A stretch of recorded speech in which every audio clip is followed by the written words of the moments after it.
Hello, my Teaserking family. How is everybody today? Boy, I was so hot in college last week, 16-2. Losers were Vegas, which surprised me, and East Carolina. Now, we have to play teaser cards better because, like, I had East Carolina in a few cards. It's only been one. They weren't that strong of a play. They weren't the locks. Three locks: TCU over, win; UCLA, Utah over, win; Georgia under, win. And it's just insane. Those should be played in every card, and I don't know that I did. TCU, I kind of got late. This is why I watched the highlights.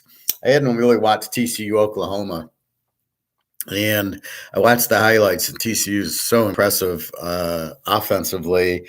Then I realized their coach was a real strong offensive coach, sort of like a Chip Kelly. And I go, oh, okay, this is why TCU is so explosive. And I knew playing Kansas, and I had the right line, it was like 67. I said, oh, this will go over easy, because you don't know if it's a fluke against Oklahoma or not. And I'll tell you, they were flat. The score was 10-3 at halftime, and you're sitting there dying, going, "How can this game be 10-3 at half?" And I love when you get these over teams that score 60 points a game, and it's 3-0 at half, and you're like, "How the hell can this be possible?" So I count out what I needed, and I needed 6 touchdowns in the second half. I got 5 in the third quarter. By the end of the third quarter, I think it was 31-24. And then I got a touchdown early in the fourth. So it was already 62. I was 61. Anyway, so the 3 locks win. Everything wins. 16-2. We can go through. I'm not quite sure how to do this. Let's just quickly run through the games. UCF 40-21 over SMU. High scoring. SMU is very high scoring. UCF is looking much better. So teams are adjusting. Chris. Oh, thank you, Chris. I appreciate that. If you have any questions or comments, please feel free just to jump in. That's why I do it live. I like the feedback. And then if you want, just go to the site, www.teaserking.com, and you can simply get my email. And if you want to email me, I got a lot of people that say, hey, let's do the 5-team teaser. And I give you the picks, you make your bet, and then I get 20% of winnings. So it doesn't cost you anything, and you get my advice. And, it's sort of like working with the professor. So anyway, I do that. But if you have, let's say you like the game and you'd ask me, well, what do you like? Because there's a lot of this BetMGM crap out there and a lot of games. And I just sit there and somebody will give a pick. And I'd like you to at least ask me my opinion on it. Now, I try to go through every game purposefully here to give you the flavor of the why. This is a high scoring game because it's Utah and UCLA, and they both have great quarterbacks, balance, and they both score a lot. We're going to bet it over. That makes perfect sense. So I try to explain the game. So if you get it on the radio, you're not going to get it, or ESPN. They're just pushing for bets. They're hired by an MGM or DraftKings to get action. That's all they care about. They don't care if you win or not. I do care if you win or not.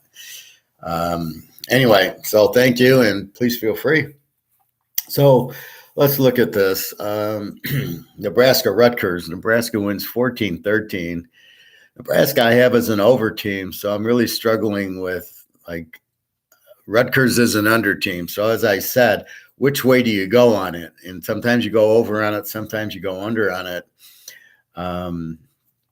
Rutgers plays them pretty tough with Shiano, 14-13. So I think you just think Nebraska's terrible and Rutgers is terrible. So you try to learn from the game. It gives you future things. Houston, Memphis. Houston wins 33-32. They were down like 30-7 in the fourth, run a kickoff back, get 2 more late touchdowns, had the game over 57. Should have locked it. I had it circled as a lock, but I didn't lock it for some reason because of the number was only 57. So it was only a 51, and you got Houston and Memphis, 2 over teams. And there you go. You got into the 30s, and that's what you're looking for in an over. Get me into the 30s, which most games are. And then so you want the number. That's why I don't like the 70. It's a 64. But if I get something in the low 60s and all I need is 50 something with these teams, you're going to get it. So that was a good win. Colorado State, Nevada. Just when you thought Colorado State was terrible, Nevada's terrible. So Colorado State wins 17-14. So what you do with that is you say Nevada really sucks. They lost at home to Colorado State. And now you know Nevada's a Z team. See, what happens is because they play the Division II teams and the real weak teams, it's hard to get a bearing on teams until they get into league play and the scores get a little bit skewed. So here we can see Nevada's really bad. Like we knew they were bad, but they were really bad to lose at home to Colorado State. Now they were only 3-point favorites. Now I would have thought, well, it's funny is I have this as an under, even though they both have over defenses because they both have weak offenses. So you got to really understand what you're you can do all the steps, but you got to put it together. And that's what I do so well. So even though both teams' defense sucked, both teams' offense didn't even get 300 yards. This division, the Mountain West, has 6 teams that don't get 300 yards. This is the under division, where the MAC's the over division. And the Pac-10 is everybody scores 40 points there, except for Colorado. It's just unbelievable. That's over city. So you kind of look at it that way. So I ended up where I didn't play it, but I picked it under because of the weak offenses. And, if you have a weak offense, you're not going to score a lot. It depends where the turnovers happen, right? If they happen at my 2-yard line, it's a 2-yard score touchdown. If it happens at your 2-yard line, then it's an under because then they didn't score and they got 98 yards to go and they'll probably get a few first downs and punt and kills field position. All right, San Jose State 7 over Vegas wins 40-7. That was one of my 2 losers. And I'll tell you, Vegas, I thought was a little bit stronger than they were.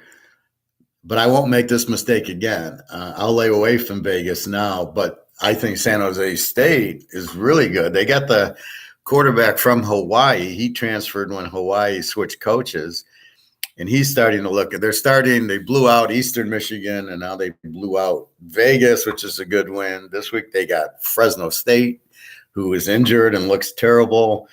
So what you do here is you're just noticing, okay, Vegas really isn't that strong. I had them up to a B, but they're clearly not a B. And then San Jose State's a B, is a strong B. So in other words, they're a very good team. I can trust them. Vegas was doing well, but against bad teams apparently. So that's what we learned. So San Jose State is a team we can bet on in the right situation. You're always looking for the right situations. Okay, we get to Saturday. Purdue, Maryland, Mary -3. Both teams are Bs. Purdue gets the win 31-29.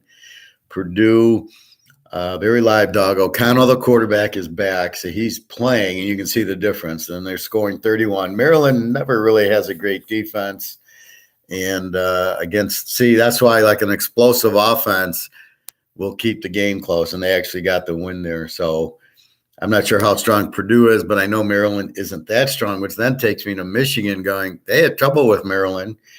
What the hell? And Michigan State got killed by Maryland. So you're really like taking this, now you get a better view of everything.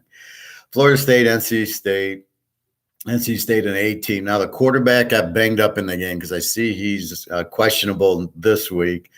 NC State was laying 3.5. I liked NC State. They won 19-17, so in the teaser we're good. No over under, but when you got A teams playing, depends on the type of A teams.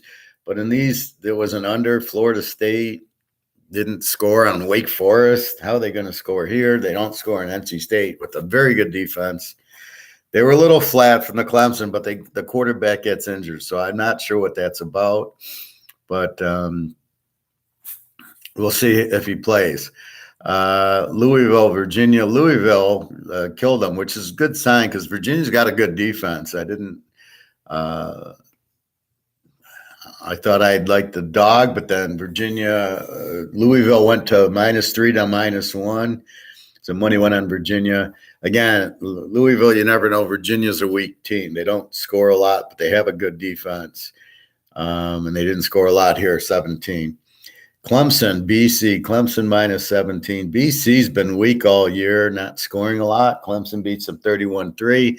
I like Clemson. I didn't bet them, but I really like them. I think they're starting to play more like that. I don't like their quarterback still, although he can't read, but he's running more. So it's like he's not a good quarterback, but he's a good running back. So 31-3, their defense against a team like BC, I had the under circled at 48.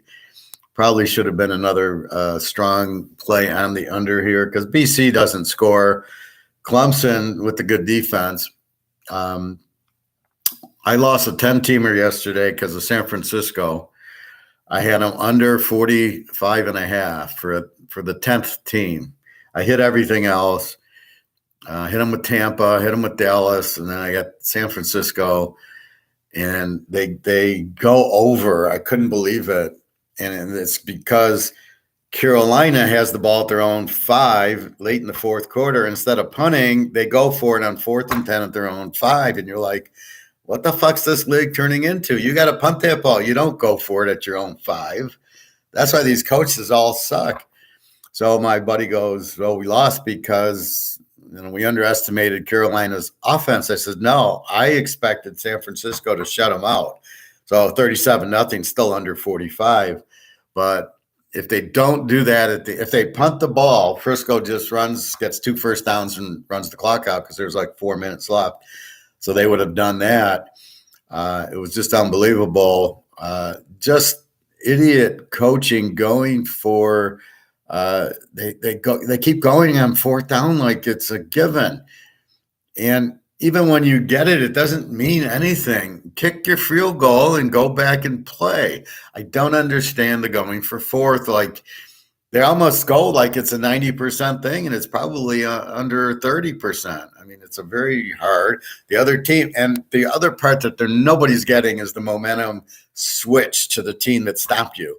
A, it's disrespectful. B, it's now they're all hyped up, and you're all flat. So tell me where it's good. Just punt the ball and move on or kick the field goal. The Lions go. Here's the person. The Lions go for 4th down yesterday, I think 4 or 5 times. They don't make any of them. They lose 29-0. They could have at least kicked 1 or 2 field goals and punt them deep. Put them in their own 5-yard line. That's part of the strategy of the game. Oh, my God. Bo and Woody, it was always field position. Just get a first down, punt the ball, play field position, pin them back at the 5, and then come after them. That was their whole strategy. They were pretty good coaches. You don't see that now. You don't see any coach let's do field position. It's just you want to throw up. Okay, lock number 1 was TCU, Kansas under 67, or over 67, so that was 61. As I said, it's 10-3 at half. But then I saw Kansas score, and it was 10-10, and I go swimming. I can't lie. I got to just – and then I see the score when I get home, and it's 38-31. I couldn't believe, and I had to watch the highlights, and I got 5 touchdowns in the 3rd quarter. And you're wondering, where was this in the first half that they could get 5? But I'll tell you, TCU and Kansas, they scored quickly. TCU, very explosive offense. I mean, they'll just run the ball up the middle, and guy goes for a touchdown or nice passes. Kansas, don't mess with Kansas. Don't think Kansas is Kansas. They have a tight end, Fairchild, who should be a number 1 draft pick. This guy is very strong. He's like the Notre Dame tight end, I think. So keep in mind, don't think Kansas is not good. This is against TCU, who just blew out Oklahoma, and they played right with them. At the end, the guy drops the ball, or they're going into tie 38-38. So we get the over. again, Kansas is the over team, and TCU is a very explosive team with a decent defense. But they got there. Both teams are really balanced. Balance means they can run and pass, which is critical for what I do. I want a team that can do both because the defense can't. They can't just blitz them. Then okay, I'll run if you blitz me. But if you can't run, then it's easy to just blitz. So TCU, Kansas, just as I think, it's an over. Texas, this is why I rate the team. So when I'm looking at Kansas and TCU, I go, they're over teams. Oh, they're playing each other. Oh, it's 67. It's just enough to get me to that 61 to get me into the 30s, which is what I got, 38, 31, 69. Had the over-under been 75 and I got to go to 69, I can't play the game. It's too much because I can't count on 40-point games, but I can count on 30-point games with explosive teams like this. Texas, Oklahoma, quarterbacks out. Whatchamacallit for Oklahoma? Oh my God, Gabriel, the kid from UCF. So he's out. They get murdered. This coach doesn't know what he's doing. He needs to go back to be Clemson's defensive coordinator. So this is the problem. He's a good defensive coordinator under Dabo Swinney. You let him coach, he doesn't know what he's doing. Okay, 49-0. Now you had all week to practice your backup quarterback. You had all week to practice tackling the Texas running back, who is outstanding, who I would draft very soon in this. If I'm a GM for any decent team, Seattle, Denver, I'm drafting this guy. This guy is a very strong running back and good receiver. He's just a stud. It's funny, he should win the Heisman, but because he's on Texas and a running back, it's got to go to Alabama and it's got to go to that quarterback. So 49-0. I had the game under 65 because I thought Gabriel was not playing, and that was probably the easiest under. See, here's the point. This is what I was expecting from San Francisco. 49-0. It's still 49 because the other team didn't score. So I'm assuming Frisco's going to shut out Carolina, and I don't care. I figure I'll get 30 points, 30-0. It's still under 45. Carolina has a very weak offense. So anyway, so this is another one. You just didn't know about the quarterback, but when I did my show Saturday morning, I saw the spread go to 9. I knew he wasn't playing, even though when I look everywhere, you can't get that answer, but you go by the spread. So here Saturday morning, they said, no, he's not playing, and then I played it under. Michigan, Indiana. Michigan lane 22 wins by 21. What was the over under, like 58? Indiana doesn't score. So how good's Michigan's defense or how bad's Indy's offense? Indy's got a lot of injuries to the wide receiver. Indy is supposed to be an over team, but here against a better team, against a good defensive team, they get 10 points. And that's what I mean by like the MAC in conference or the Sun Belt. You can play them in you can't play Sun Belt against SEC or Sun Belt against even ACC. Well, you can get away with like App State, but you got to be very careful. Like Coastal Carolina going to Georgia, you can't play Coastal Carolina, but in conference you can. And the same thing here. So Indy, maybe against Illinois, they beat them, but against Michigan. So even though they're an over team, you've got to look out. If they play Ohio State, just get out of the way. That's when you don't want to screw with the Michigans, the Ohio States, the Georgias, when you think the team's good, but not in that league. Buffalo, Bowling Green. Bowling Green. Now I have this game as an over. I didn't play it because of quarterback, but Buffalo's lane 2. They win 38-7 to 45, over under 54. So it goes down 6 is 48. So they almost get there. But what happens is Buffalo gets 38. Bowling Green doesn't score, which is surprising because they got a good quarterback. So I don't know what's going on with Bowling Green, or was it Buffalo that good? But you circle now in your mind, you go Buffalo. They're scoring, they're playing well, and then you question what's going on with Bowling Green that they could only score 7. because in the MAC, every team gives up 30. Both teams are weak defensively. Then we come to Eastern Michigan, Western Michigan, and Eastern is the over team and Western's the E team. Both have weak defenses. I have this over 54. It goes to 68, 45-23 Eastern. These are the games I like to – these are like the how the hell does he figure that one out games. Well, in the MAC, as we know, they're all overs. Where Buffalo, Bowling Green didn't get there. Eastern, Western did. I didn't bet this game, but it was circled. Western has a weak offense, but put up 23 on Eastern because their defense sucks. So now you know Eastern, good over.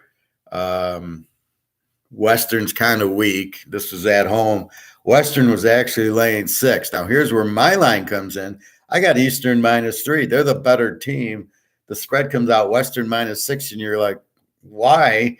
And then Eastern wins, and you're like, that's what I thought. Eastern was the better team, should have been favored. Wins by 20, and somehow Western was made the favorite. So you got to be careful. You've got to trust yourself. That's the key. If I think Eastern's the better team here, and I make it before I see any line, so I don't get prejudiced, -3 Eastern, then just spread comes out, then that should be an automatic bet. Eastern and 12 should have been a lock because I think Eastern's the better team, and they win by 20. So you got to keep that on. Missouri, Florida, same thing. I bet this game under 54. I love this game. This teaser was my noon teaser. I have Texas, Oklahoma under because quarterback's out, and I got Missouri, Florida under, and it was under 60. And this game ended 24-17. Florida doesn't have an offense. I watched Missouri shut down Georgia, and they shut down Auburn. Now Auburn's not the greatest offense, but they shut Georgia down pretty good, held them to a lot of field goals. So I'm going, Missouri must have a good defense. Florida has a good defense like they did against Utah, but they don't have an offense. Their quarterback, everybody's touting this guy to be the greatest thing since sliced bread, has 4 touchdowns and 7 interceptions. Where do you see this Richardson is any good? I don't understand it. His stats were like this last year. Why did they think he was great? Because he can run? I don't understand. Because he's an athlete doesn't make him a quarterback. That's my point. Hey, Darlene, offense, BU. What, Boston College or what's BU? Anyway, so Florida, Missouri, under game, under team. I take it under. See, there with the numbers high enough at 54. I can go under 60, and it was an easy win. Tennessee, LSU. I am still trying to figure out LSU, but now I knew Tennessee was a good team. Who wins hands down, no tricks? Who wins Philly? That was a misprint. Who wins hands down, no tricks? Who wins? Okay. Tennessee, LSU. So here I have LSU favored because they're at home, but they're playing. They're not even playing at noon. They're playing at 11 o'clock. LSU loves the night game. What are they doing playing football at 11 o'clock on Saturday? So Tennessee's favored by 3. I don't know. I want Tennessee as the dog, so I can't play LSU. I don't know what's going on. I don't like their quarterback. Kid from Arizona State. It's terrible at Arizona State. Over under of 64. Both, like, Tennessee's an A team, LSU's a B team. They both have balance. I can't take LSU in 9 because I can't trust them. I don't know who LSU is, but they beat Mississippi State. So I'm just very confused by LSU right now. Don't like their quarterback. They don't hit Boutte enough, the wide receiver. So I leave it alone. Tennessee blows them out 40-13. And now we got Tennessee and Alabama. Oof, great game this week.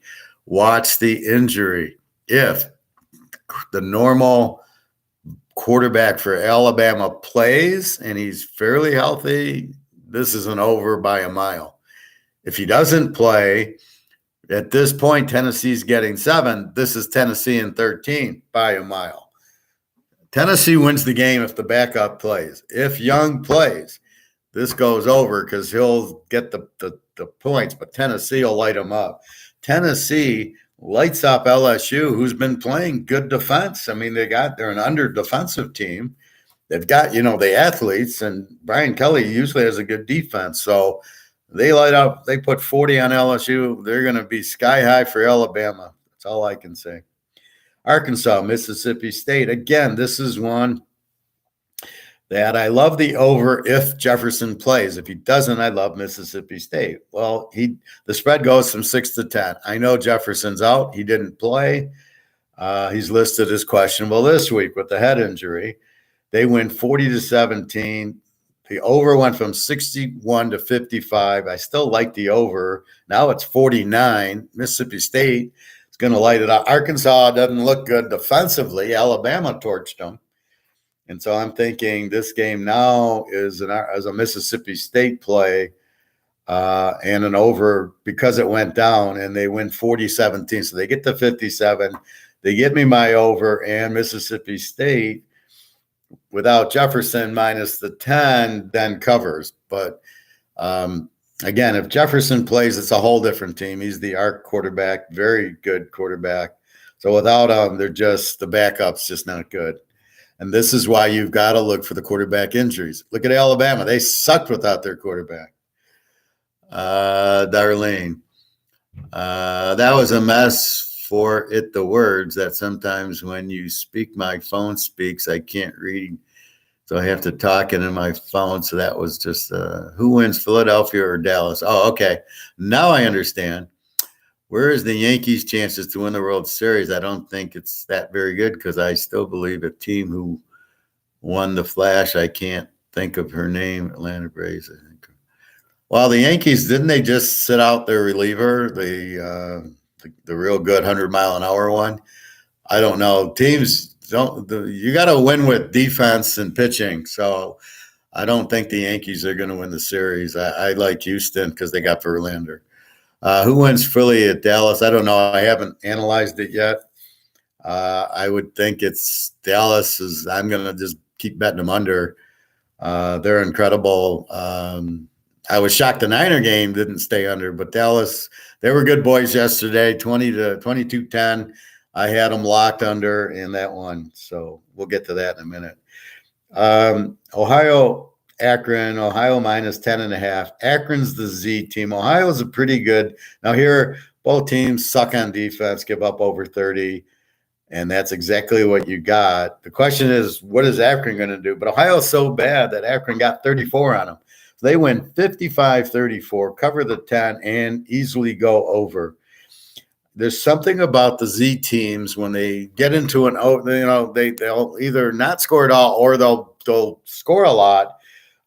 Against like this team like Ohio. Maybe it's a rivalry. I know there's 10 teams in the MAC from Ohio or Michigan. So Akron, Ohio, of course. Ohio's in Ohio, of course. So they did go up. So again, now you get a little bit like, oh, okay, Akron can score and they still can't. So they might be a better over. Ohio, we know, is an over, as everybody in the MAC is, except for Mike Kent, which I'm scratching my head with. Georgia Southern, Georgia State, we talked about that. Georgia State minus 2.5. Over under 67. I bet that heavy 61 and it gets to 74. See, again, that's about what you can get to. 41, 33, 74. That's why it's hard to go on these overs in the 70s. So anything in the 60s with teams like this, you're going to get 30 points. Figure 30 each. That's a 65. Because obviously somebody has to win. It's not 30 exactly. And here they got 41-33. Georgia Southern still scoring. Now, looking at their quarterback, he throws a lot of interceptions. So he scores a lot, but he does turn it over. Georgia State's another one of these explosive, good quarterback, high-scoring teams. So they're both over. And what do we do with two over teams? We bet it over. I don't believe in the Buckeyes in college football. It seems like they play a lot of cupcakes until they play some really good, then they lose big. What I don't like about college football is what I think it will make it fair for everyone. We need more than a 4-game playoff. I agree with you on the playoff. I've always said it should be all the conference champions and then your couple of wild cards. So Alabama and Georgia should be in. Oak State and TCU should be in. UCLA and Utah or USC should be in. Ohio State, maybe Penn State or Michigan should be in. Clemson looks good, as well as Wake. So I think there should be a lot. I think that almost that should be a playoff game, the conference championship game, and that winner should then. So that's actually round one, right? That should be round one of the playoff. Then you get into now you got the winners of the conference finals, plus if a Notre Dame or if another good team is in there, then they like the problem is the SEC doesn't want, like last year, Alabama won, Georgia wouldn't have been in the playoff. They were the best team, so they don't want that. But that's why you do need to make a wild card. Well, like Georgia should have been in as a wild card if they lost it. But I think that's your round one of the playoff. Okay. South Florida, Cincinnati. I don't know what it is with Cincinnati. They laid 28 to a shit South Florida team, and they win 28-24. I think the first score I saw was 10-0 South Florida. I'm like, what is going on? The quarterback did get injured in Cincinnati. I don't know when. So 28-24, lane 28. They don't come anywhere near it. Over, under, they don't do it. Well, with their defense, they were an under. With Cincinnati, you play them under with their defense, and they played to it. So that did work. Under 65, they scored 52. But I don't know with Cincinnati. They don't dominate the weak teams the way they should. Pitt, West Virginia, Pitt laying 14. Over under of only 42 because Virginia Tech's an under team, but Pitt puts up a 45 on them, which makes no sense because the week before Pitt didn't do anything. And they go way over 42. Slovis looked much better. And this is the problem with most people. They look at the last game and they go, oh, okay, that's what happened last week. Therefore, that's what's going to happen this week. And that's why I keep saying it's a poker game. I got pocket aces last hand. Does not mean anything for this hand.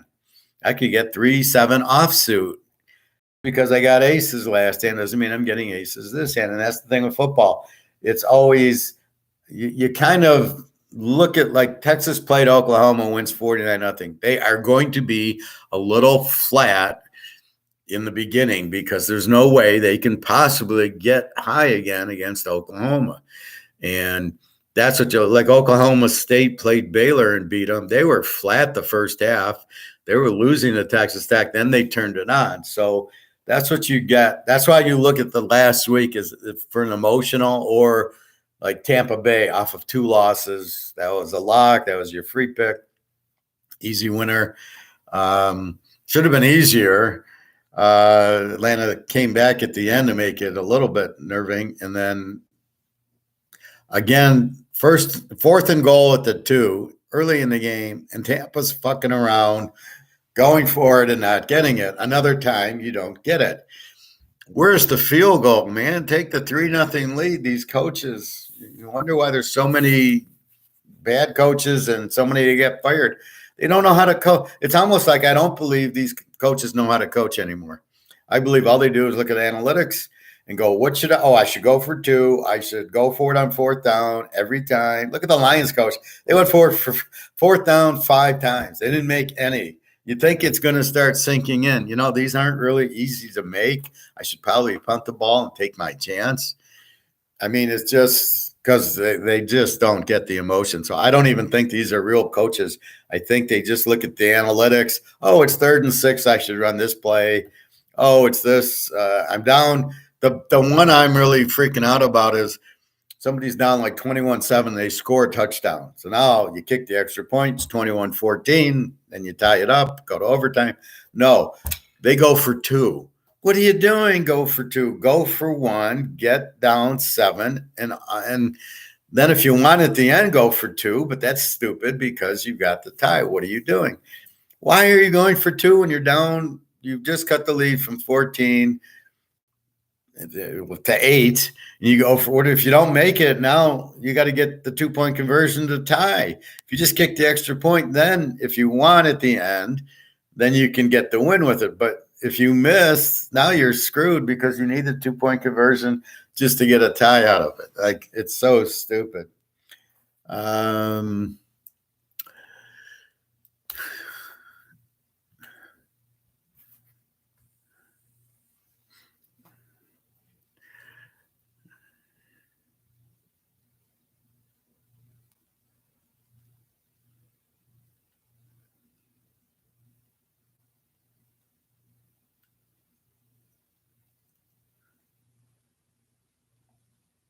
I disagree with you on Prescott. I like Cooper Rush. Prescott's really inaccurate, and Rush wins the games. He plays to the defense. He does enough to score. Plays to the defense, makes it a low scoring. Their defense is the best. Excuse me.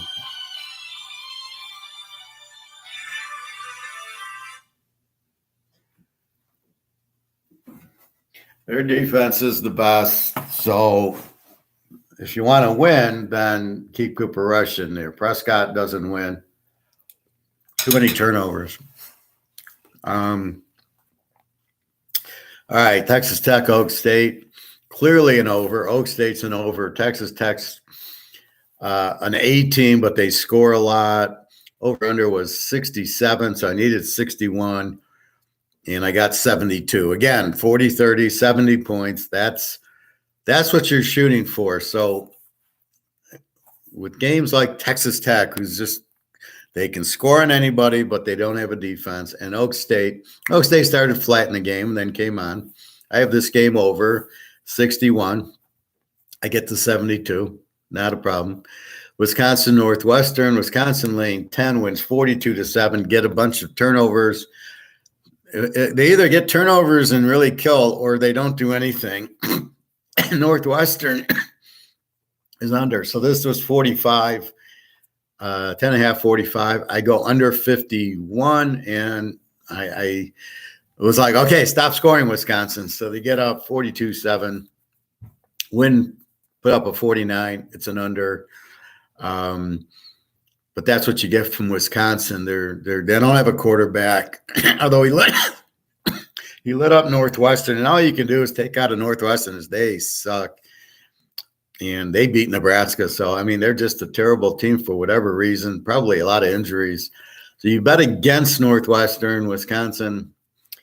It all depends, but right now they're still an under team. They still have a good defense.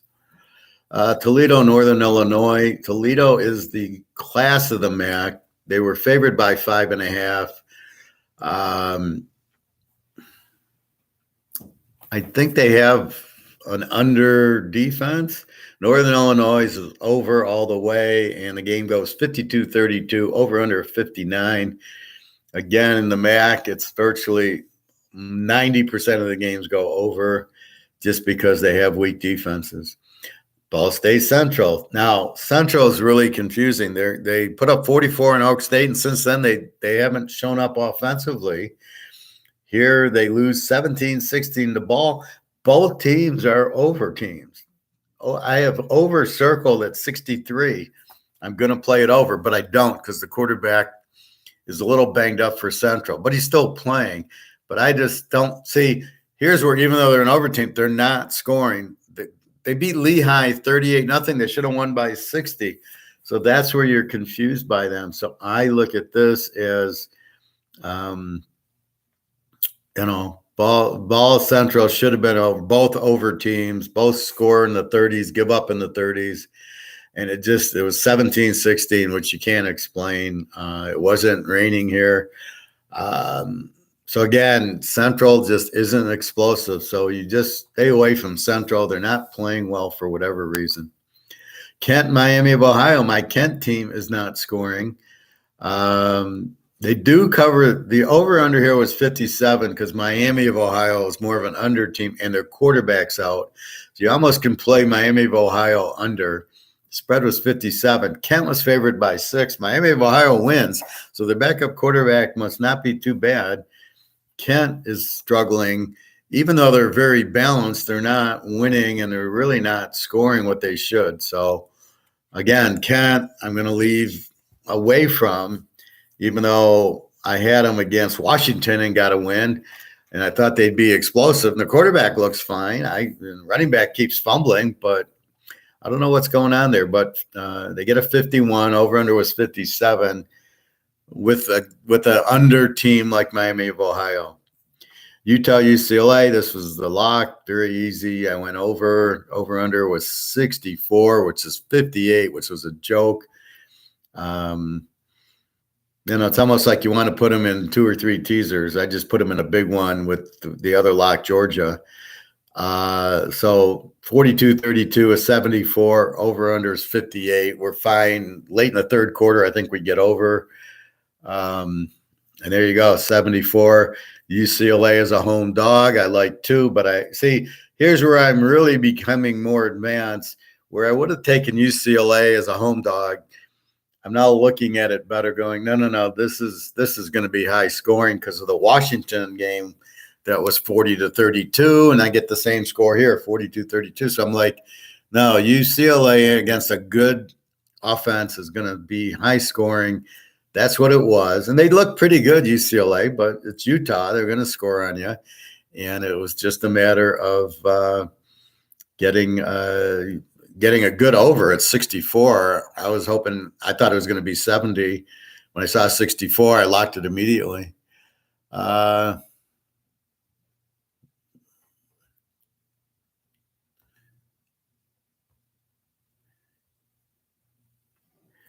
Okay, Auburn, Georgia minus 28, over under of 50, so it goes to 56. It really didn't move. It went a little 49.5, and they went 42-10. It was 28-3, middle of the fourth quarter. I go, this is good. Auburn scored. Georgia got 2 more. They must have broke runs or something, and they get to 52. But again, why are these spreads 50 with Georgia? So as long as they're 50 and I can go mid 50s and under on Georgia, I'm doing it. And again, Auburn gets 10 points. I was surprised Georgia got 42, but that's okay. We still got it. That was my third lock. So the first lock was TCU, Kansas over, then UCLA, Utah over, and then Georgia, Auburn under. And it's just based on knowing the team. Right? They got a good quarterback. UCLA and Utah, very good quarterbacks, very good running backs. So they're balanced and they score a lot. Oh, we'll go over. Georgia, we know, great defense. They're playing Auburn, a team with a great defense, and their quarterbacks are injured. They're not going to score. I was expecting, I think I called 44-0 or something like that. So it was pretty close, but 42-10. But again, those, learn your team. Once you know the team, they're an under team. You bet them under. You don't, okay, 28, they win. We'll talk about this week's game as soon as I'm done with this, but you got to know who they're playing and then what to do with it. Tulsa Navy, laying 5.5, 46.5 against a weak Navy, an under Navy team against an over Tulsa team. What would you do? Would you go under? Would you go over? I don't know. Over under is 46.5. I got weak offense listed for Navy. Navy puts up 53 points against Tulsa. This is unbelievable. You can't even, like, in your wildest dreams, how does Navy get 53 points on anybody? They're running the ball. So what happened? Did Navy change quarterbacks? Did they get a guy back who was injured? I don't know. I got to check the box score to see what the hell happened. They didn't throw the ball, so it's just a running. Maybe they got a new running back who went. Maybe it was a lot of turnovers by Tulsa. I mean, don't know. But here's where something doesn't make sense, right? Navy's an under team.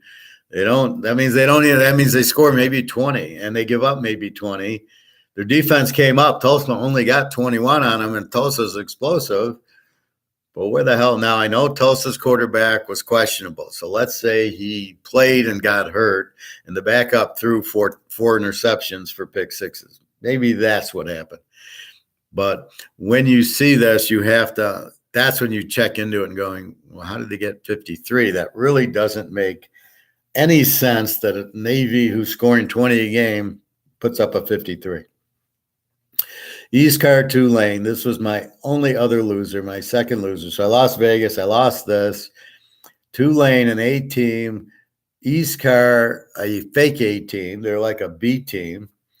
They played it good. Tulane scores a lot. Their quarterback was questionable, so he played 24-9. Over under 56, it goes under. Now, when two A teams play, so you have two different A teams. You have East Car Tulane plays a 33. UCLA and Utah are both A teams with good defenses, and it goes to 74.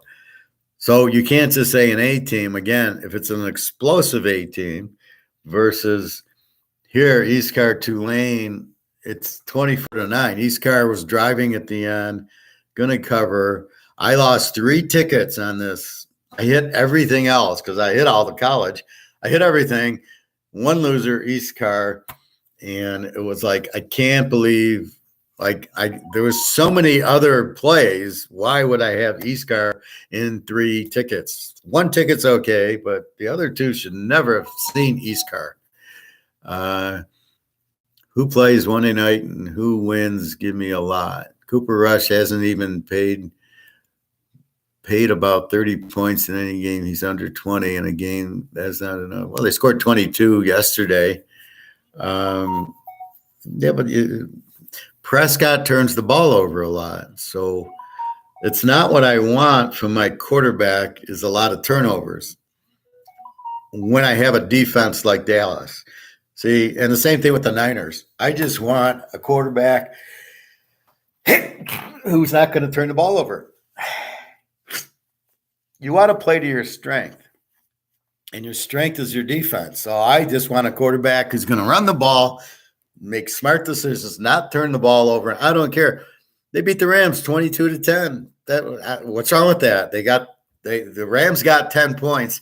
I didn't throw pick sixes. Prescott throws a lot of interceptions and fumbles, which gives teams easy points, which doesn't give my defense a chance. Cooper Rush doesn't turn it over. 22 was more than enough against 10 for the Rams. The defense held the Rams to 10. As I said on yesterday's show, they're going to put pressure on Stafford. He's going to throw some interceptions and just fall down. That's what he does. He does not do that. He has only 7 turnovers per season. He throws a lot of interceptions or a lot of bad passes. All right. Where are we at? So East Car, that was they're driving. They get a personal foul at the 20, drives them back to the 35. They could have scored and lost 24. Well, they probably would have went for 2 to get to 24-17. So it might have been 24-15, but that's a winner because it was 9.5. Liberty and UMass. Liberty, I don't know. They've had injuries to their quarterbacks this year. UMass, terrible team. And again, they score points. So it's 42-24 Liberty. Lane 24. Over under 47. So with Mass, it's hard to go over on them because they don't have an offense, but they did get 24. So they play a 66. Here's UMass playing a 66. Liberty beats them, but UMass, you just bet against them. You're going to win most of the time because they're terrible. Middle Tennessee, UAB. UAB lost to Rice last week. So here comes UAB at home, pissed off again. They're very inconsistent. They're a very strong team, but they lost to Liberty and Rice, and it just a lot of turnovers. UAB laying 9, 53, wins 41-14 over Middle Tennessee. So you would have thought Middle Tennessee would have scored more, but UAB, see, they can pressure the quarterback. And obviously they did that. So 41-14. So UAB at home after a loss will really then it comes home. Duke, Georgia Tech. Duke lane 3, 54, and Georgia Tech Z team, and Duke loses, which is surprising. I had them -3 to +3, but I don't trust them, so I don't bet at Duke. That's why you ranked your games. I'd rather have played the Oak State over or UCLA or Georgia over playing Duke, and that's what it ends up becoming. You list your teams, and that's what I do here, right? So on the bottom, I'm listing my teams, and look at all the W's, and I kind of, okay, where do I stay away? So my W is Vegas. Cincinnati, I didn't play. Kentucky, the quarterback didn't play. CMU over. So, but I'm looking at everything, and then I'm going, oh, this is a better Washington State. Yeah, Washington over. So you're looking at your best. Why didn't I have Washington over instead of East Carolina in the three? And I would have won all over the place. Hey, Sean, Tech fires coach, wins last two. What, Georgia Tech? Did they fire their coach? Or are you telling me they're going to fire their coach? I'm assuming we're talking Georgia Tech because you're from Georgia. So anyway, so Georgia Tech 23-20, Duke. Disappointing. They got a decent quarterback. I thought he was okay, but that was against weaker teams. Over under 54, they get to 43. So they play Georgia Tech 2 and under. So now you wonder about Duke. Kansas killed them, so not a very good team. Yeah. So they have fired the coach. Okay. And then they start winning because they got a better coach. Okay. I'm with you. Yeah. So again, you got to be careful of that. The biggest things that happen is you've got to beat on a team, but in college, it's so hard to follow a Georgia Tech, Central Michigan. In the pros, there's 32 teams. You see info on all of them. But in college, boom, they fire the coach. I don't know that I know that Georgia Tech fired the coach. Or, oh, they're going to bring in Van Dyke as the new quarterback in Miami. I don't know that till I see the box score and I go, wow, they threw for 5 touchdowns. Oh, who's this Van Dyke guy? He threw for 400. Well, let's get to that. North Carolina, Miami. North Carolina, we know they score 1,000 points. Miami, what happened to Miami? The coach comes in and screws it up. They're now a B team with a good defense because they run the ball too much and they don't score anymore. Over under was 66, would have been a lock last year in this game. I can't even play it. I avoid it, and I would have lost. It was 27-24, but I did play North Carolina because now I think Miami's a weak offensive team. Look at A&M, right? And North Carolina, we know scores. So I know there's no way Miami's going to blow out North Carolina because I know North Carolina can score and stay in the game. That's exactly what happens. They get the win, 27. I got North Carolina at 9, easy winner. And I avoid the over because the way Miami's playing is not an over team. Jeff Collins fired. Yeah, okay. Isla guy. Oh, hi, Isla. I have KC tonight in a multi-game 8 teaser, and I'm getting 1.5. Need them for the teaser. What do you think? Yeah, I like Kansas City tonight. Everybody thinks Oakland plays them close. They don't. KC's blown them out for the last 5 games. I think KC lost to Indy. They got their confidence back by beating Tampa. I think it'll be a high-scoring game, but I think they beat them by a good 14 points or so. Although the way the weekend is, you got the Giants beating Green Bay. I mean, it's like, what the hell is going on? But I think KC just, all you need is to win by a field goal. I think that's not a problem. Even if they start playing bad, all you need, they just win the game and you're probably going to win. So I like KC. I took them tonight, lane 1. So, yeah. That's good. You hit an 8-team teaser. I missed the 10-teamer because of San Francisco's under. I'm so pissed. Walmart Notre Dame family. I don't know who they play, but what you should know because you know more than everybody does. I don't quite. What does Walmart have to do with Notre Dame? Buffalo Bills and KC's probably the best team for football. Oh, you mean KC? That'll be a good game this week. Let's take a real quick. I don't have the line for it on my sheet yet. I think it's in KC. KC's favorite. I think this is an over game. This is where I don't trust Josh Allen to win, but I trust they'll score points. Walmart Notre Dame family. I don't know who they play, but you should know because you know more than anybody else. Who does Notre Dame play this week? If that's your question, Notre Dame plays Stanford, I believe. Yeah, Notre Dame is 17 points over Stanford and over under a 52. Stanford's not that good. Notre Dame's playing better with the backup quarterback, and I love their tight end, Meyer. If that guy's not drafted in the first 5 picks, there's something wrong. Now, I know I do not like picking wide receivers, tight ends in the first round because I can get one in the third round who's just as good. But not this kid. This kid he's Kelsey. He's better than Travis Kelsey. He's unbelievable.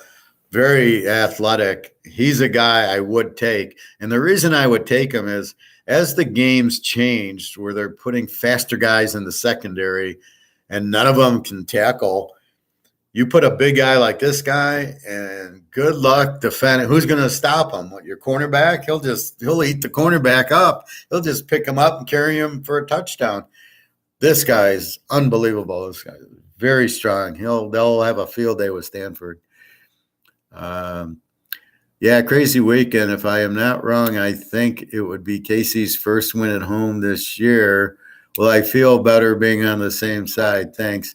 Well, they lost to KC in Tampa. Well, let's take a look. Did they lose week 1 or 2? Well, let's go through. So week 1, they kill Arizona. Week 2, they should have been at home week 2. No, they won. They beat San Diego week 2 at home. And then 3 and 4, they were Indy and Tampa. So, no, they've beaten San Diego in week 2. So they're fine. They won 27-24. But, again, the first 3 or 4 weeks, teams like KC, San Diego, Tampa don't have any timing because these idiots don't play in the preseason anymore. So since they don't play in the you can't practice timing. You need to practice it in a game situation against other teams at a fast speed. And these idiots don't do it. So the first 2 or 3 weeks, you don't know what you got. And then you got everybody with the pulled hamstring. Look at Keenan Allen. Yeah, let's not play him in the preseason. He might get injured. Okay, week 1. Oh, he pulled his hamstring because he hasn't played. And so really, are you saving the injuries for what, week 1 and week 2? I mean, it's ridiculous what these people do now. This kid is special for Notre Dame. Yeah, he's a great tight end. This guy can probably block nobody. Oh, he can block. He's a big guy. No, I don't buy that. He's a very good blocker. I might be just a Dallas Cowboys fan, but I think our defense is way better than silly defense. I think our defense is going to win another one again. Dallas Frisco's got the best defense, and Dallas is number 2. And Micah Parsons just goes in and interrupts. That's okay, no problem. Usually by this time they would have played already, but no, their loss was at Indy. Dallas has an outstanding defense, so you play to it. A good coach plays to his strength. That's what Belichick has done. It's all art of war. You've got your strength, and you play to it, and you play against your weakness. And then on the other team, you play to their weakness and away from their strength. So if I'm Dallas or if I'm Frisco, I just want to, look what KC does. They play to their offense because their defense isn't good. Buffalo, I don't know what they do with Josh Allen. They should not be running him that much. Dallas and Frisco need to play to their defense. Frisco didn't do that yesterday very well. Carolina got a lot of big plays on him, which I was shocked. But that's what you do. So the real good team. So the Georgia does that very well. Georgia runs the ball down your throat, is playing to their defense, which you can't score on. So that's why Georgia's so good. Okay, back to So we got North Carolina as a live dog to Miami because they're not using Van Dyke. Now, Van Dyke did throw for 400 yards. I was happy to see he finally had a big game. I don't know if he had how many touchdowns he had, but maybe the coach is figuring out we need Van Dyke to throw the ball down the field, not these stupid little passes on the sides. Ohio State, Michigan State, that was an easy one. Ohio State, explosive. Michigan State, very weak defensively. And it's exactly what you got. 49-20, win by 29. I had a minus 19. That's where I don't know how many points Michigan State's going to score for me, so I can't really bet it. I have over circle, which is 59. They do get there, 69. But I know Ohio State's going to put up in the 40s or 50s. So just lay the points, which is what I did. Washington, Arizona State, Washington minus 14. Washington's an over team. DeBoer from Fresno State, very good offensive coach. Fresno State's never had a really great defense, and that's what you get here, to the point where I had this circled as a lock. I was going to lock Houston over with Washington over because the overs were only 56. So all I need is a 50. I get a 65 in the Houston game, and I get an 83 in this game. Unbelievable. So I've got it pegged. Washington over 56 is a joke. And I didn't expect him to lose because I don't know what Arizona State's going to score. But I know Washington's going to be in the 40s.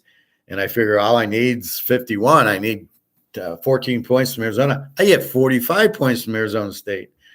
So Washington's defense is pretty weak. They're a beautiful over team. Them against Oregon, I'm going to lock the over if it's under 80. Ole Miss, Vandy went from a Z team to an over team. So they're scoring a little bit more. They must have changed quarterbacks or offensive coordinator or something.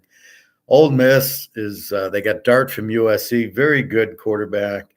Lane 17. I like the over in the game, which was 61. They win 52-28. They get an 80. Vandy gives up a lot of points. So I knew Miss would score. So that's why you're looking at the defense. There's no way Miss isn't going to score 40 against this defense. And then Vandy being an over team should get you something.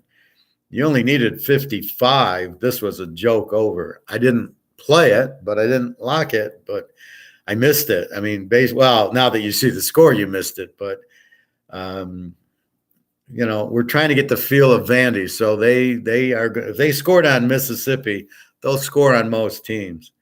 Western Kentucky, UTSA. I warned you not to play this game over. I said 72 is too high. Go to your 60s. Go to your TCU, Kansas, your Oak State, Texas Tech. They all won. This is the only explosive game that didn't go over. This was 31-28, 59. UTSA, they're a very good team. Western Kentucky doesn't have balance. And UTSA, a team like UTSA is a very strong team. Normally they're an A team, but they've had a tough schedule. So they played Texas and that. So they're an over team. But even playing Texas, they're an over team. So they get you 31-28. Lane 6, so you tease them to even wins, but it's a very, they held Western Kentucky to 28. So they're going to play a two deep zone and stop them from scoring, and they're comfortable against the passing team because that's what they do. So the practice sees Frank Harris all the time. That helps. A good passing team, Buffalo, KC, they both see passing in practice, so it doesn't faze them, the other guys. James Madison, Ark State. I warn you, James Madison is a very strong team. They're an A team. They're winning the Sun Belt. They're undefeated. They beat App State, and here they go, beating Ark State, an over team, putting up 42. Not surprised. Little surprised Ark State got to 20. This is a 62. This over-under was 55, so 49. James Madison gets it by the. These are the hidden gem over-unders. James Madison, who's a very strong team, plays an Arkansas State who can score but has no defense. They're going to score a lot, and that's exactly what they did.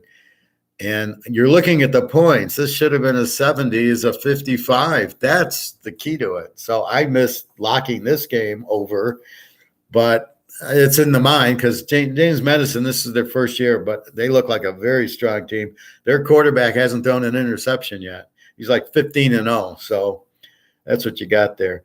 LTech, UTEP. LTech, the over team. UTEP, the under team. LTech laying 3, over under of 53, and you get a 41-31 game. That's where it really blows your mind. You think UTSA Western Kentucky is going to get you the 80, and here UTEP is the under team, right? They don't score a lot. They put up 31 on LTech. Again, these over defenses that give up 35 points a game, you're going to get high scoring games. Sean, well, let's see. Got her on tape. Okay, is the guy. Good luck tonight. Dallas, most like Mexicans drink number 4. They're easily one of the best teams in score. I turned the game right over because I already know Michigan's going to be able to blow out. Okay. They are number 25 this week versus Georgia Southern. Yeah, I saw that. James Madison, I think we're talking. Probably an over because we know Georgia Southern. But Georgia Southern, what I'm noticing is their quarterback throws a lot of interceptions. I think he's like 11-7 or 12-7. So the 7 I don't like. So they score a lot, but that's why they don't score is the interceptions, which he probably threw against Georgia State. So that's why I took the over in the Georgia State game, and we'll see about what the over-under is there. I've been buying every single week Dallas Cowboys winning, and I've been doing very well because they're underdogs. For the underdogs, give me huge payouts. Well, it's all the same. It's 11-10. You take the underdog or the favorite. Well, I think we can see that James Madison's going to put up a 50 this week. Let's see. What's the line? I know I just wrote it down. I just did the line before the show. James Madison.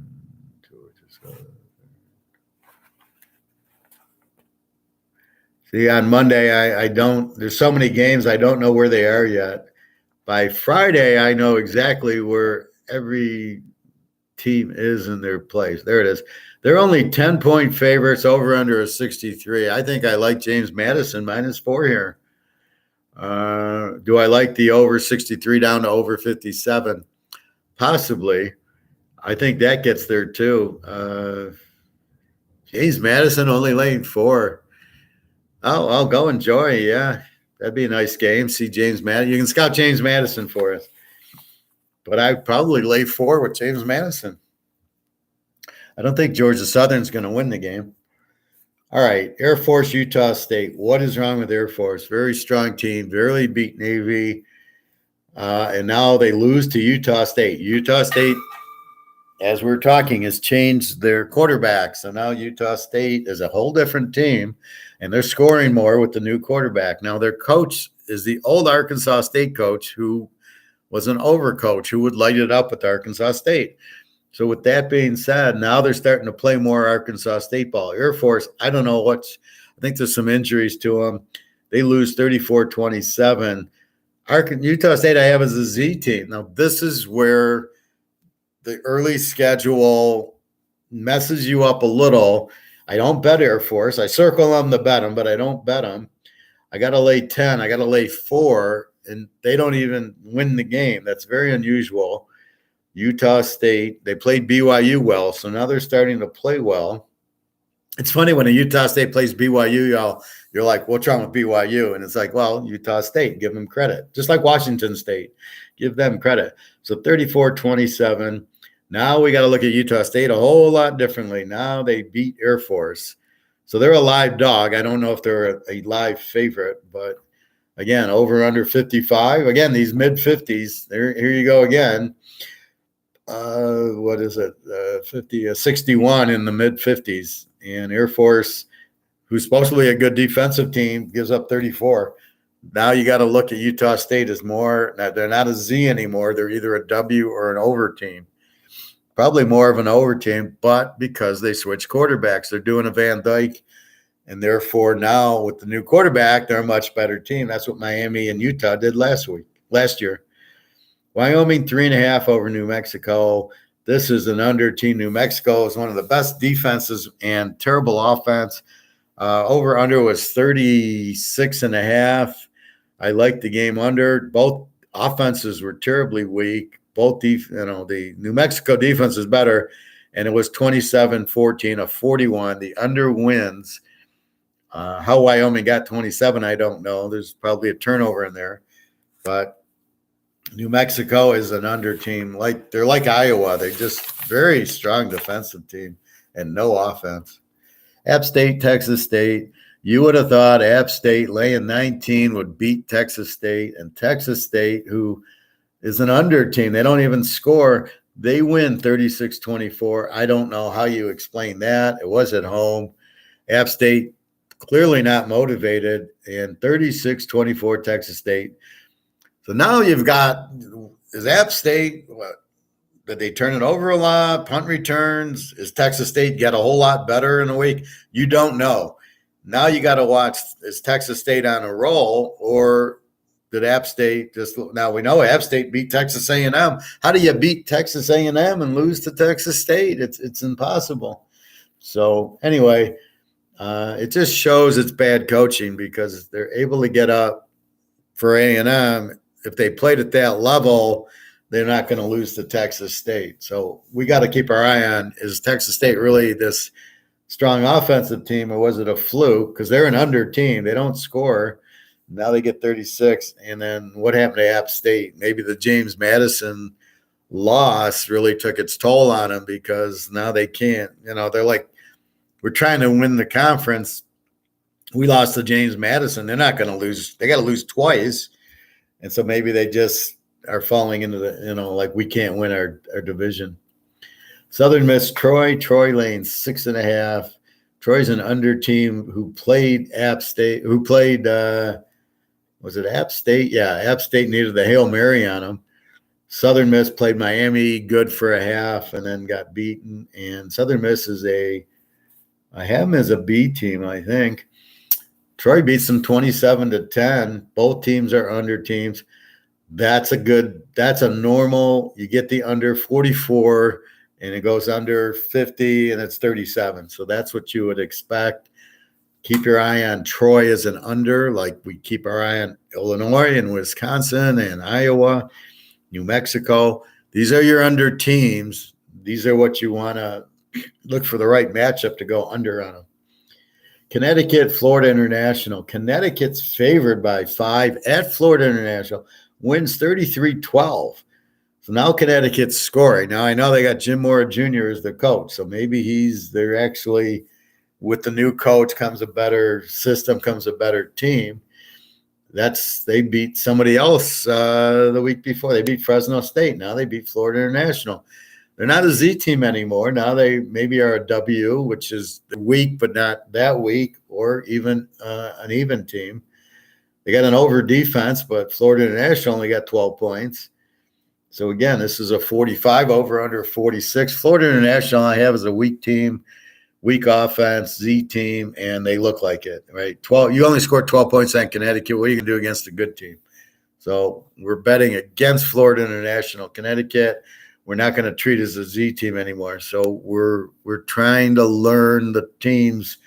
Each week we get more information. I learned a whole lot more watching Michigan against Iowa and now Michigan, Indiana. Now I start seeing the real Michigan team, not the bullshit 3 games against 3 high school teams. You don't learn anything about. Maryland scores a little on them. Iowa, they had a hard time scoring, and now they beat Indiana, who pretty weak. Now are we educated enough with Michigan to bet the Penn State game? We'll get to that.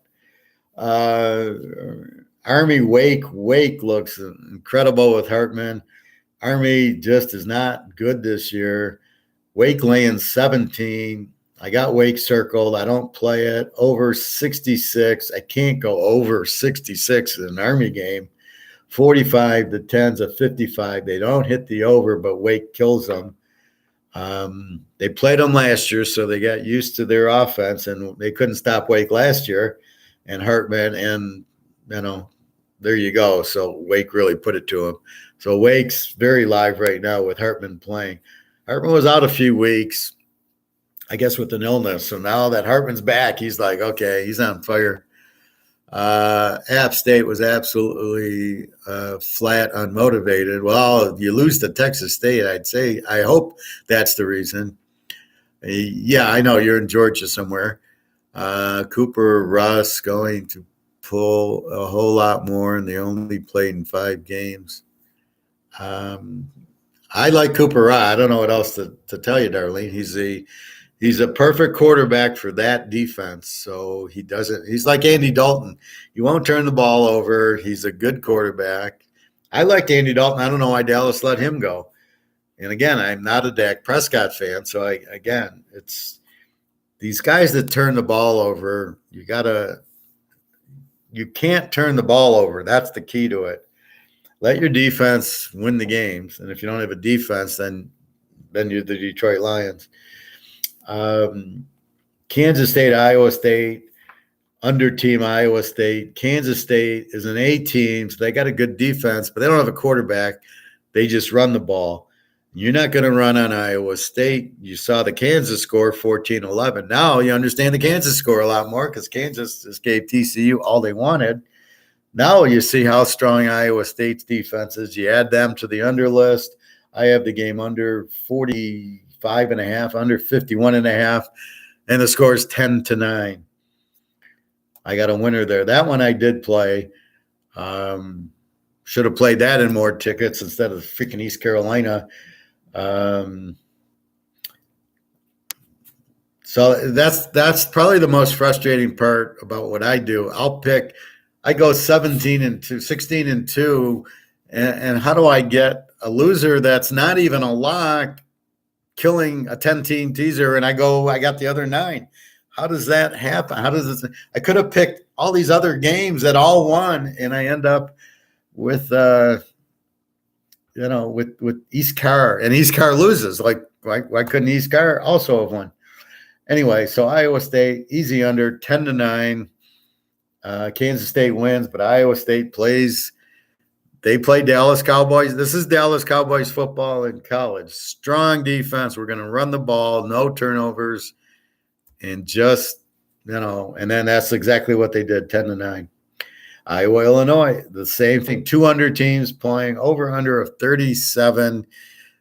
And it's like I don't want to. It's so low to play 9-6. So, I mean, you got it dead on. Iowa doesn't score. Great defense. Illinois, also a great defense who runs. This was a beautiful under. Should have been an under lock. Had it been 42, it's an under lock at 37.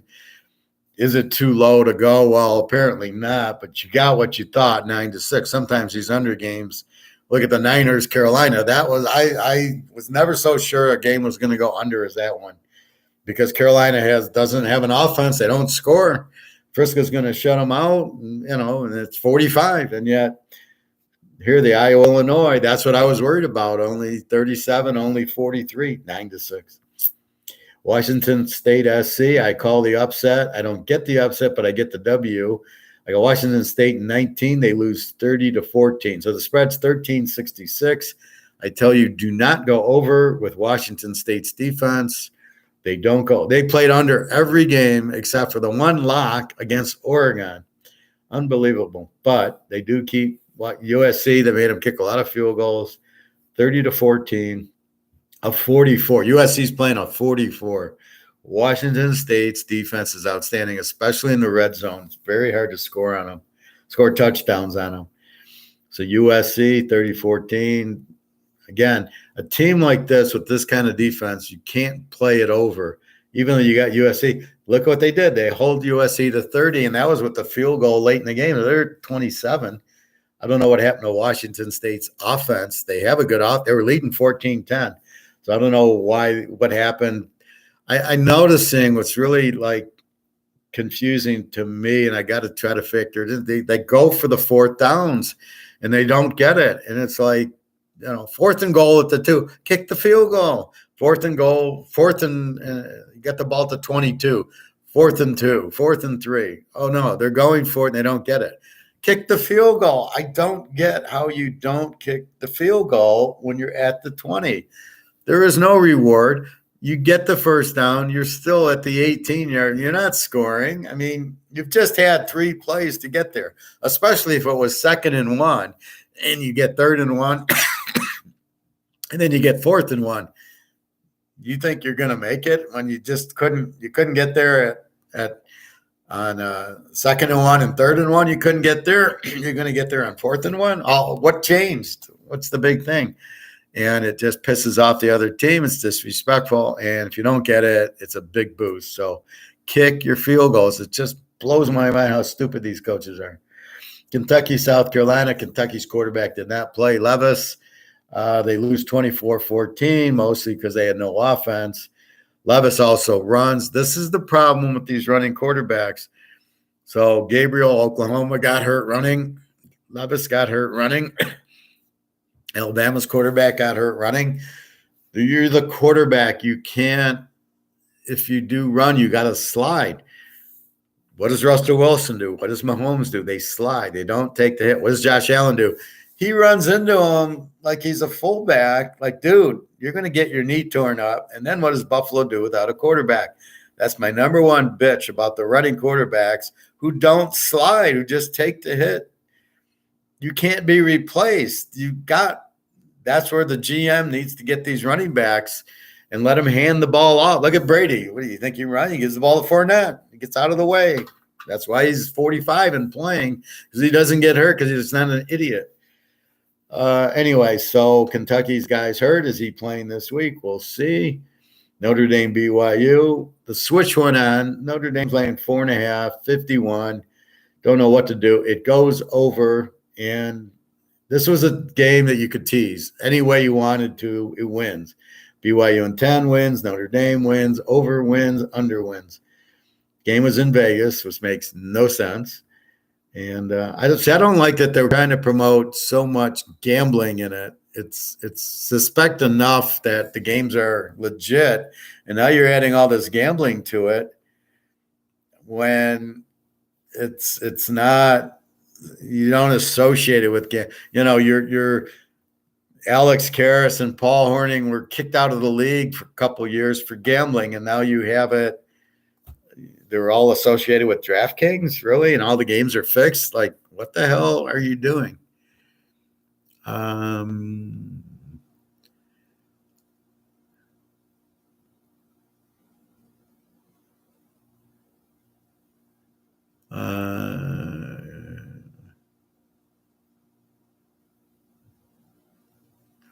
Well, I mean, first of all, I don't like. It doesn't matter how big the guy is. Russell Wilson slides and Mahomes slides.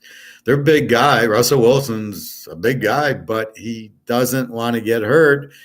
Mahomes, what did he do on the quarterback sneak? He ripped his kneecap.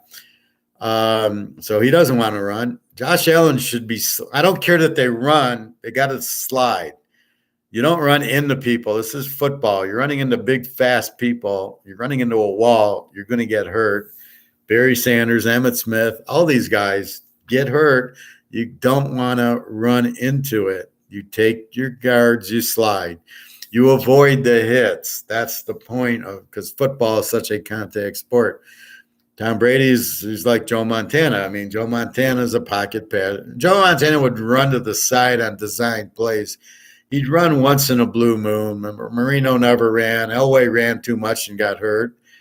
But most of Unitas used to run and get hurt all the time. You watch old Super Bowls or old playoff games, and Unitas is, he's not playing because he's injured. In the Super Bowl that Baltimore played Dallas, he runs up the middle, and the linebacker hits him in the stomach, breaks his ribs, and he's out. Well, wait, we need you, Unitas. That was the Tom O'Brien kicked the field goal to win for Baltimore. But what are you going to do? You can't replace that type of quarterback.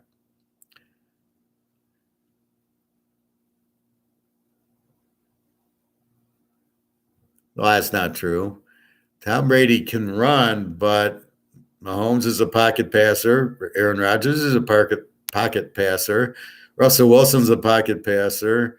I can go down the list. Stafford's a pocket passer. Garoppolo's pretty much a pocket passer.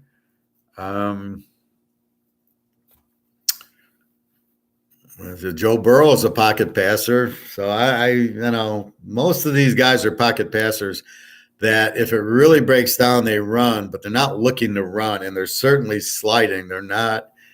Look at Burrow, hurt his knee. I mean, he slides. He doesn't want to get hurt. Wait till Josh Allen hurts his knee, and it will happen.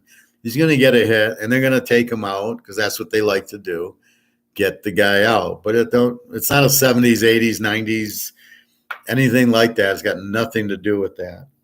All right, Alabama A&M just goes to show you Alabama's quarterback is out. I think he might have played a little early on, and then he got hurt. They put up 24 on A&M. Now, this is really what blows your mind. App State beats A&M. A&M beats Miami. A&M beats Arkansas. And then Alabama in a revenge game. Now they have the backup quarterback, 24-20. And A&M should have won the game. A&M has the ball at the 2-yard line with 10 seconds left. Why aren't they running their running back that nobody seems to be able to tackle because he's so shifty? I would have pitched the ball to him or on a reverse and said, you run it wide and cut in when you can, or let him miss you, or run to the corner, whatever. Nobody can tackle this guy, and he throws a pass. The guy's got a hurt ankle anyway, and he sucks, the A&M backup quarterback, and he throws a terrible incompletion. Why don't you run the guy?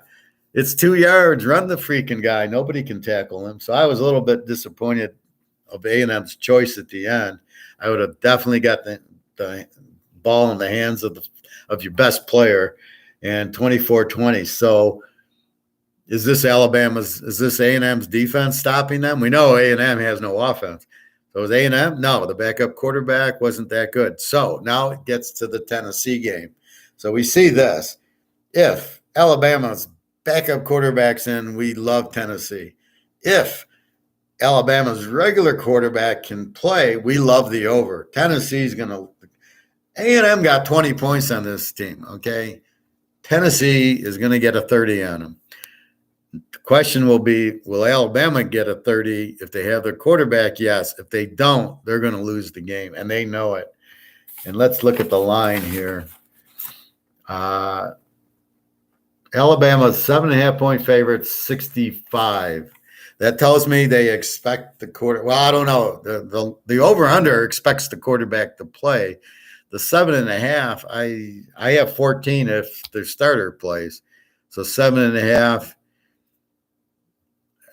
in Tennessee. This is going to be a really emotional game. Tennessee owes them. If the backup plays, Tennessee wins by 20. If he doesn't, I still think Tennessee can pull the upset, but then you got to go over. This line tells me he's going to play 65. If the backup's out there, they ain't getting to 65. No chance. Coastal Carolina, Lou Monroe. Coastal Carolina, 12.5. They're both over teams. Lou Monroe's the Z team, but played better. Coastal Carolina only got the 28. Over under a 57. It's 49. They don't get it. I thought Coastal Carolina against a weak team should score more. So I'm a little confused. McCall played, so it's not like he didn't play. You're always like, part of it's this fourth down crap where, we've driven down to the 15-yard line. It's 4th and 3. Let's go for it. Not take the field goal or not punt. What really blows my mind, you got the ball at the 50. It's 4th and 5. Punt the ball. Punt it inside the 5. And now you'll work, and then you'll score in the next drive. But you give the ball at the 50-yard line with momentum, you got to be kidding me. So Coastal Carolina, a little disappointing. Hasn't been playing great lately. To beat Louisiana Monroe by 21, it's like App State. They weren't in the game on the road, but that was pretty pathetic. Oregon, Arizona. Oregon should have been a lock. They were laying 70, a lock over. Oregon is an over team. All of a sudden, Bo Nix is like Bo Jackson. He's running for 4 touchdowns a game. He did that again. Arizona can score with DeLuca from Washington State. Their quarterback, he does score. He throws a lot of interceptions. They win 49-22, 50 to 71. The over-under was 70. But I had it teased down to 64, so I got it.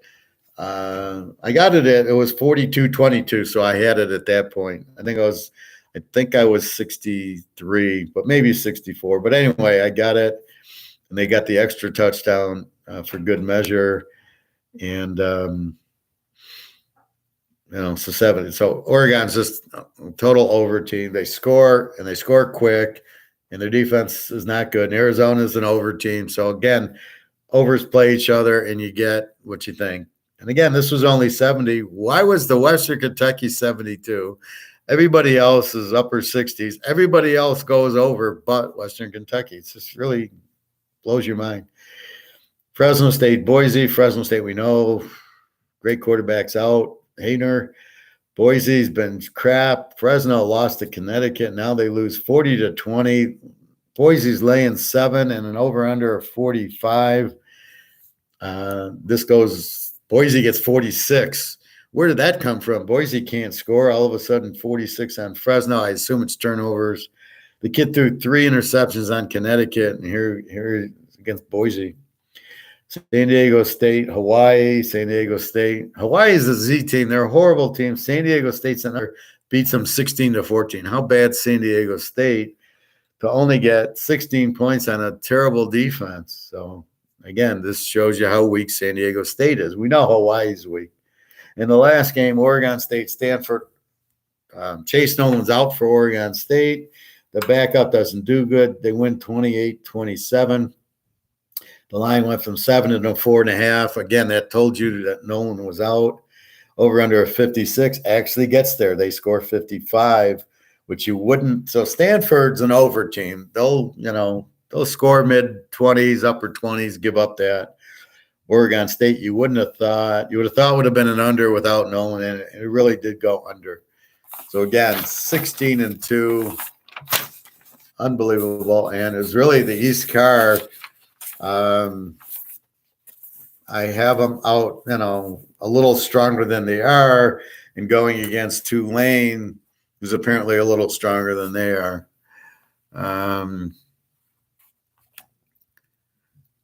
Quarterbacks are running more than ever before.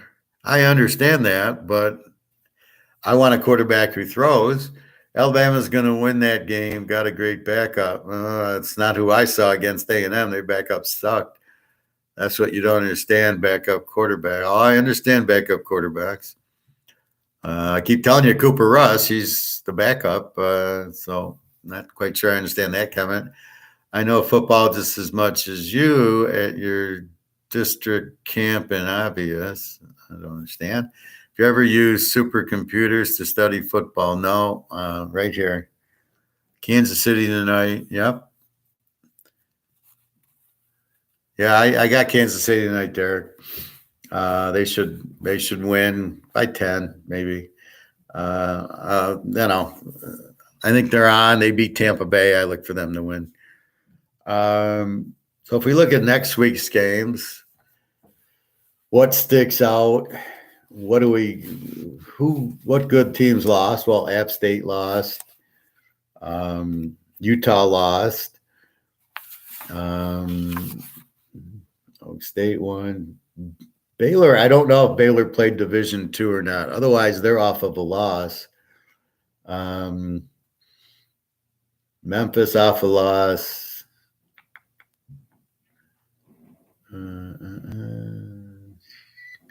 So Kansas is off of a loss, but that's not a fact. Oklahoma getting shut out. Now they've been embarrassed 2 weeks in a row. Kansas embarrassed them, and now Texas embarrassed them. Kansas State embarrassed. No, TCU embarrassed them. Now Texas embarrassed them. And I think didn't Kansas State beat them?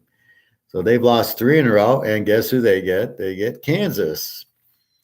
Loss number 4. So Oklahoma is now not a very good team as we thought, because now that they're in the conference, they can't win a conference game. Now you wonder, how good's this coach? Is he any good at all? Let's see.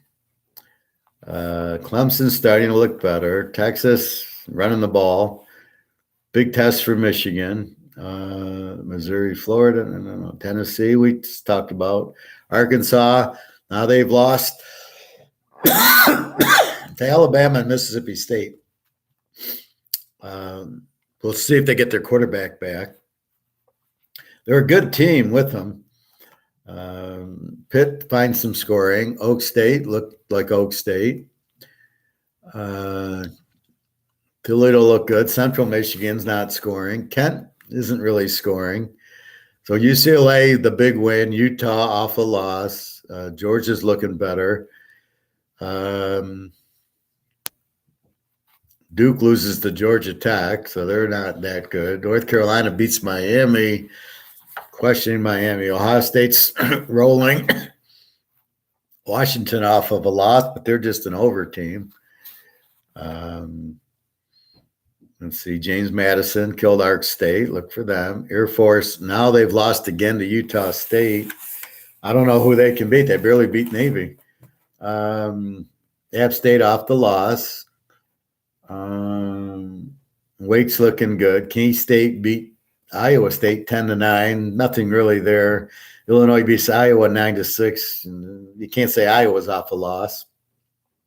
Washington State's off a loss, 30-14 to SC. Huge game, SC Utah this week.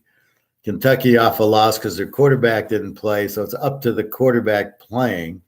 If he plays, they'll be fine. Notre Dame's playing much better with the new quarterback, so look for them. Even BYU got better. They came on in the second half and looked like BYU, much better. A&M, their quarterback sucks. They got a great running back, good defense. Alabama, we'll see. Coastal Carolina's not looking good. They're getting by, but they're not putting up the points. Oregon looks real tough, real high scoring. Fresno State's gone without their quarterback. San Diego State sucks. Oregon State, you got to see their quarterback.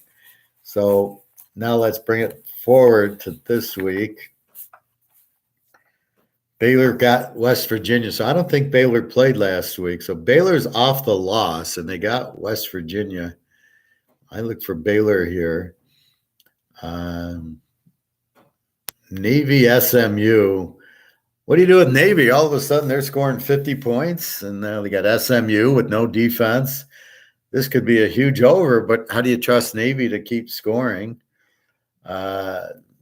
This could be a lock. UTSA, Florida International. Now, Florida International just lost to Connecticut by 20 points.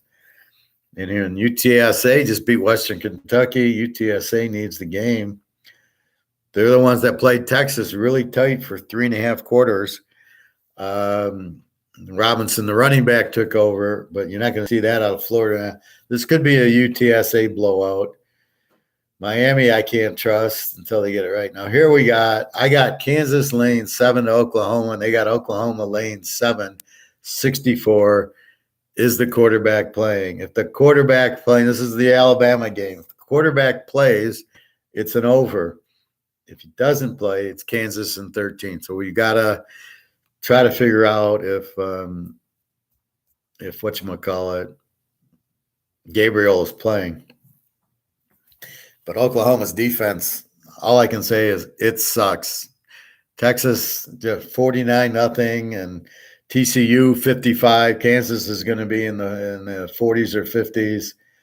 So again, it's all a matter of if the Gabriel plays, this is a lock over. If he doesn't play, it's a lock. If he does play, it's a lock over. If he doesn't play, it's a lock Kansas. But we don't know what to do yet until we get more information on the quarterback, which we'll find out. If the spread goes from 7 to 4, he ain't playing. If it goes, probably with him, it's still 7. Over under probably goes up to 67 if he is playing. See, it's 64 right now. By the end of the week, this would be 69-70. So this is why we bet the over-unders quickly. I like the 64 to go over here. Now, do I assume Gabriel's playing? Probably. He took a knee to the head. He sits out the Texas game. So he must be really hurt to sit out the Texas game because that's their big game. That's like Michigan, Ohio State. You're sitting out that game, you're really hurt. So we'll see. Minnesota, Illinois, 2 unders going at it. That has under all over it. Penn State, Michigan. Now we'll really see the true Penn State and Michigan. Michigan's laying 751. This smells like an over 51, 45. They're giving up points to Maryland. They give up points to Indy. Penn State can score. Michigan doesn't have that strong under 10 defense. I mean, Indy got 10, but Minnesota got 20 something. Even Iowa got 14. So I think this could be a high scoring game. Do you take Michigan -1 or Penn State and 13? Undetermined. Got to look at the points, but this is a game Michigan tends to win at home and lose if the game was at Penn State.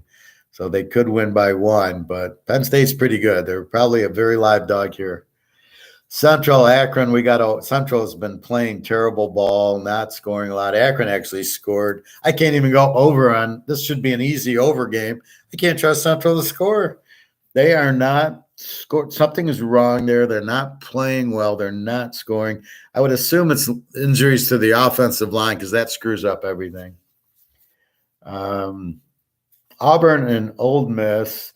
Ole Miss laying 16-54. Auburn's just the quarterbacks are injured basically. They got Mississippi should probably blow them out, depending if the quarterbacks are back. They're just Auburn's really bad. I like Mississippi. They're coached well. I like Dart. So I like that. Iowa State, Texas. This is a very interesting game. Iowa State, Texas is not going to go up and down. This game will not be 49-0. So you've got Iowa State with this incredible defense, going to key on Robinson.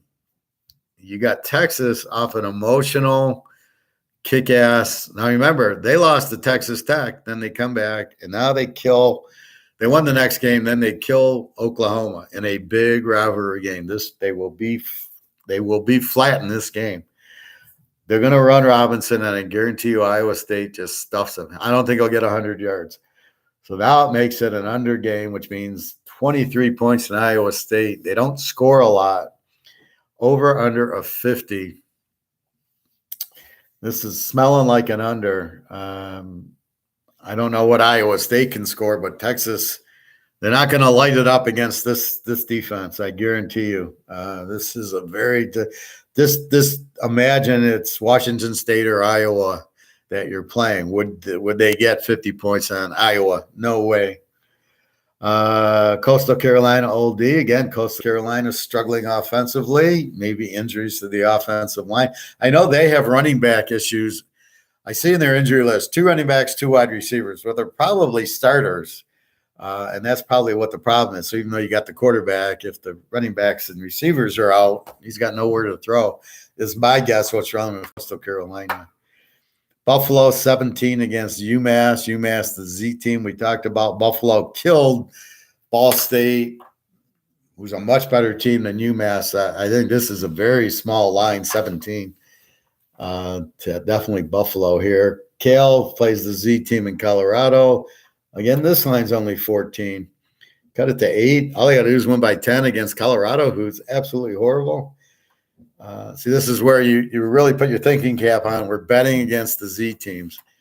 Now, Buffalo, I like. Cal doesn't score much, but I think here they will. All you got to do is win by 10, and that, this is like 31-0 or something. Ball State, Connecticut. Now here, I almost like Connecticut because they're playing very well, but they have beating a Z team. Florida International doesn't help you, but they beat Fresno State somehow. They're at Ball State. We got to see. Now, Ball State, I think, played Tennessee and got their ass kicked the first week, but that'll help them playing against better competition. So I don't know. Syracuse, NC State. We've got to see NC State's quarterback. Leary was injured. Not seriously, he's questionable. I think it's his wrist. So we got to know what's going on with that. But this is if he's out, it's an under game. If he plays, probably NC State in 9, or you could take Syracuse +3 if he doesn't play. But I think this is an under. This is just like the Florida State game, which was 19-17 last week with NC State. Mary, Indiana.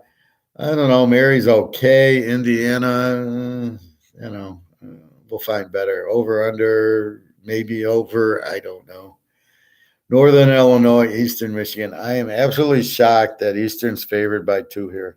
Northern Illinois is the better team. Now, Toledo killed Northern Illinois, but Eastern is not that strong. And Northern Illinois is definitely a live dog here. Toledo 9 to Kent. I don't know what's wrong with my Kent team. Now, keep in mind, Kent played Washington, Oklahoma, and Georgia. This should be a piece of cake to them playing Toledo. But they're not. There's something wrong with Kent. Again, it's probably O-line. Usually it's O-line injuries, and they're sacking the quarterback, so he's not as effective. They've been having fumbling issues from their real good running back, so maybe that's it too. They got to get his head straight. But this is probably a Toledo bet here. Ohio, Western Michigan, probably Ohio. Western just lost to Eastern. We'll have to check that out. Georgia, Vandy, 38, over under 58. Vandy's an over team. I don't know if I want Georgia. I mean, I always love Georgia under, especially when it's near 60. Do I want Georgia -32? Because they got pissed off 2 games that they didn't blow them out, and they kill Auburn. But Vandy can score a little. It's a big number. They beat Vandy 70-0 last year. So I don't know. Georgia's really starting to get pissed. So will Vandy score on them? And Georgia's not the same. They're not shutting them out. And then it leaves you with 64 enough to go under because Vandy might score a little. Georgia's going to score a whole lot. So what do you do with it? But this could be a Georgia -32 week. I got to figure that out. Alabama, Tennessee, we talked about. It's getting 7.5, 65. Tennessee can score at Alabama. If this is a normal, everybody's healthy, I'd be on the over. I'd probably be locking it. Tennessee is such a strong offensive team with Hooker, very good quarterback, passes the ball very, very well. Oak State, TCU. I love this game over. TCU, you saw they're over, and Oak State can score with anybody. TCU's laying 3.5. Oak State 9.5, very live. 68's the over/under, very live. 62. I would get that in early before it goes to 72, but that's definitely over material. Arc BYU. This comes down to Jefferson playing. If Jefferson plays, I like Arc in 8.5. If he doesn't play, then it becomes BYU and or the under.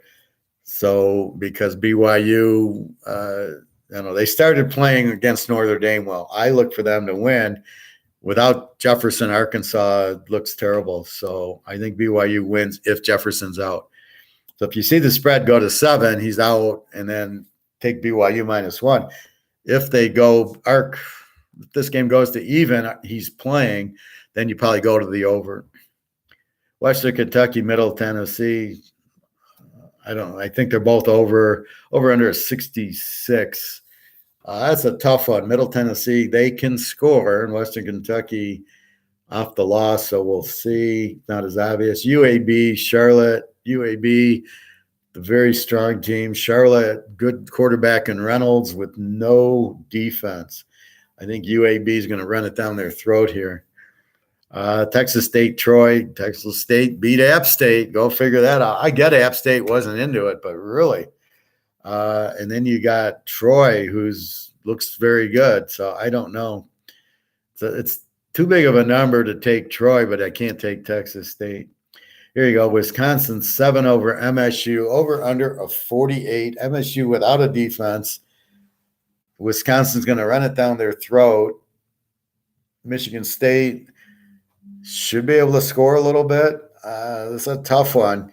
I don't trust Wisconsin -1. Michigan State looked good against Ohio State on a few series, but there's no way this matchup is the same because they don't throw the ball like Ohio State. Michigan State's weakness is their secondary. Wisconsin doesn't have a quarterback yet. The only one they've ever had is Russell Wilson. It's unbelievable. And why he went there is unbelievable. But he goes there and puts up 50 a game. That's when you knew Russell Wilson was good.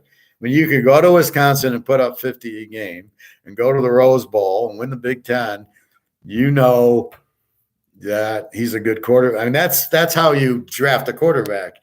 If he goes to Wisconsin, now if you go to Ohio State, it doesn't mean anything because none of their quarterbacks are good in the pros. But if you go to Wisconsin, who nobody's good, and you light it up there, it ain't a system. You're a damn good quarterback. So that's my point. So I don't know. I mean, you got a tough defense in Wisconsin. When I look at the injuries, they got to have 20 guys injured or on the injury list. Wisconsin. Now they beat Northwestern, who sucks, and they probably got some turnovers there. Are they going to beat Michigan State? They're not a good road team against like a Michigan State. Certainly not at Ohio. Ohio State beat them by 100 points. I don't know. I don't know how bad Michigan State is. And I know they got Michigan coming up, but we'll see. That's a whole different animal. James Madison, 10 against Georgia Southern, 63. James Madison, as we talked, is an outstanding team. Georgia Southern can score, but their quarterback loves throwing interceptions. James Madison just wants to win the Sun Belt. I like James Madison -4 here. North Texas, 7 to L Tech. This should be a high-scoring game. You can tell it is. They're over 70, and they still might get there. Both teams are explosive and weak defenses.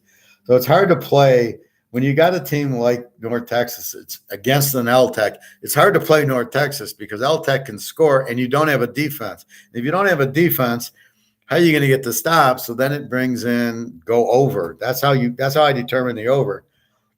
If I don't have a defense, I got to go over in the game. Like Washington, like Oregon, I don't fuck around taking them. I just take the over and say score, and that's what they do.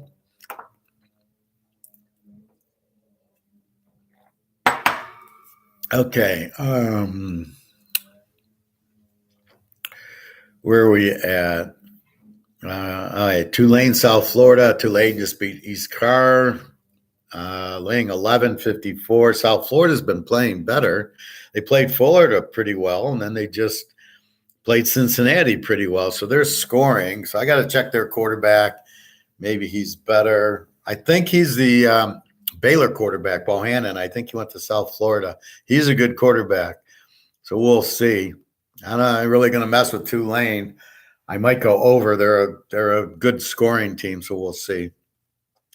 Arizona, Washington, 16-71. This is all over. Washington will get 50. Arizona should get in the 20s. You go to 65. It's definitely an over. Rice, Florida Atlantic, 456. Rice just beat, who did they beat? Somebody good.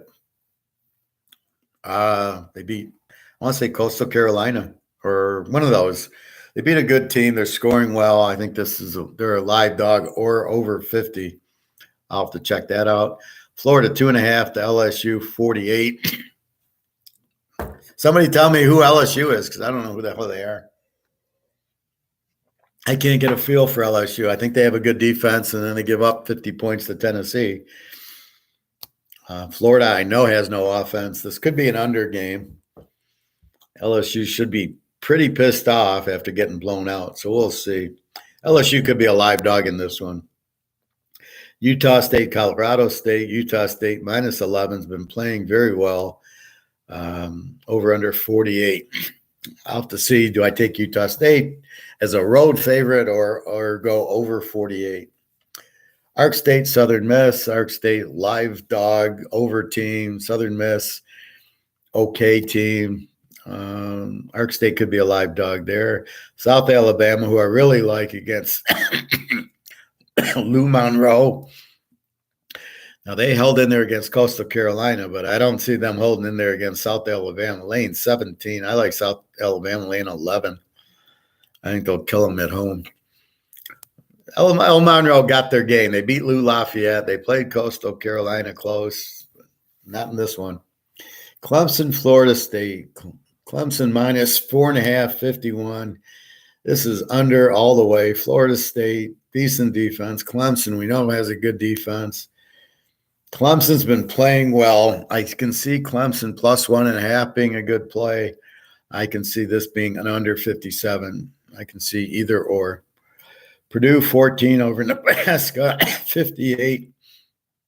Nebraska stinks. Purdue's okay as long as their quarterback's healthy.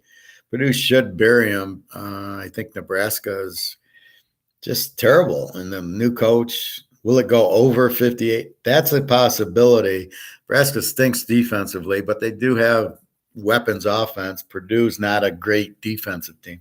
It could go over 52. That's a low number for Purdue. Mississippi State, Kentucky, all depends on Levis playing for Kentucky. Mississippi State's been playing excellent ball. The amazing thing is they lost to LSU, and then they go and beat Arkansas, and they kill Texas A&M. So they're playing on a real high level. If Levis is out, I love Mississippi State -1. If Levis plays, I love over 47. This line says he's out because it's 47. So if he's out, it's all Mississippi State. Big. Memphis, East Car 4.5. Will they get revenge? Will I have balls to bet them? But I don't, not against Memphis. Memphis is a strong team. Good over. East Car can score over under 59. If I play this game, it's over. I am not touching East Car.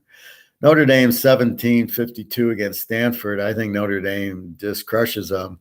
They're playing much better. The tight end's great. The quarterback's more comfortable. Defense is playing well. Stanford, they're not going to score a lot here.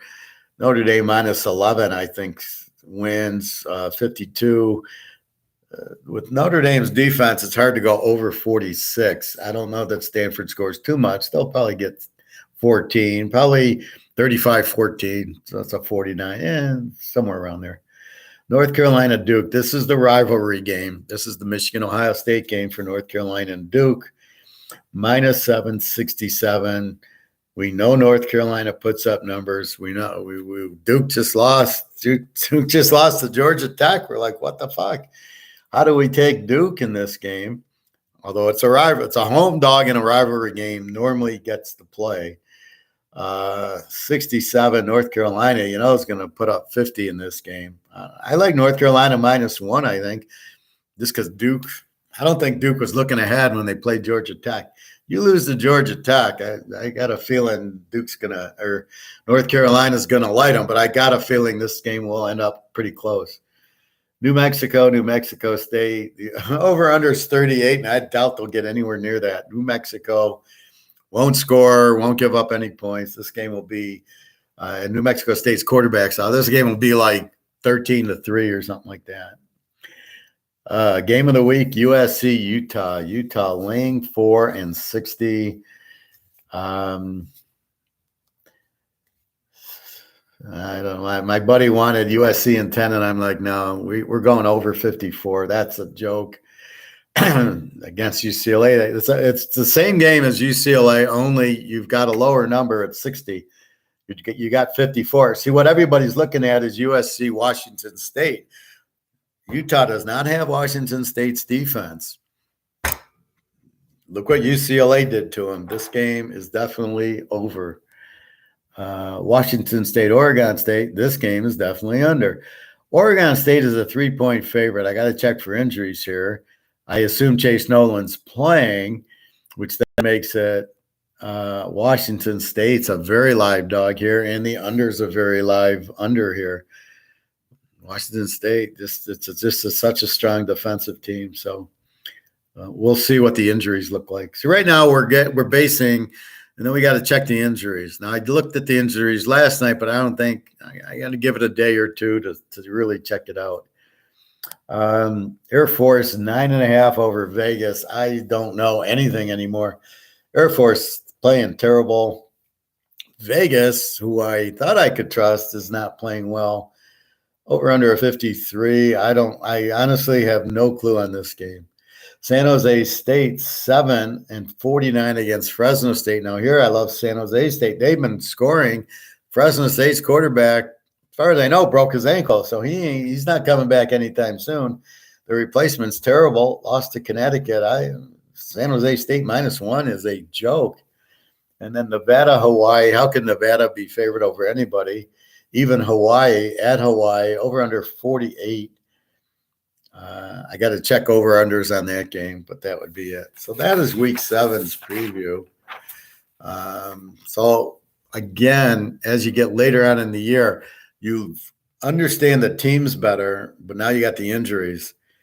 Is Alabama quarterback starting? Is Arkansas's quarterback? Is Kentucky's quarterback? Is Oklahoma? You've got 4 big quarterbacks that are injured that it's huge if they play or don't play. And how healthy are they if they play? Bryce Young for Alabama, even if he plays, how healthy is he? Jefferson's a head injury, so either he can – that's the different type of injury. Levis is more of a physical injury, so we'll see. And then the Oklahoma quarterback, Gabriel, got his bell rung, so he might not play. He could still have the concussion, and therefore we love Kansas. So there's a lot of games we are loving if provided we get the injury status.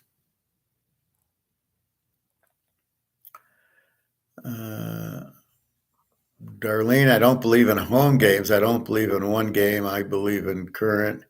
Who has the best talent wins. Well, it's not like that. Should be like that, but Green Bay lost to the Giants, and I guarantee Green Bay's got better talent. Derek, Professor Lamar Jackson has to continue growing up, but last night with only 53, it was amazing. One game, but awesome. Well, that's exactly, but where was that against Buffalo? Now in the Buffalo game, he should have ran if you're going to do 4th and 2, which you should have taken the field goal, you don't have him pass, you have him run because that's what he's best at. You go to his strength. He probably would have scored a touchdown if he did one of these run around the ends and wherever you see the crease, you go in. Absolutely, yes, he was very good. And I had Cincinnati at 9, so I didn't care.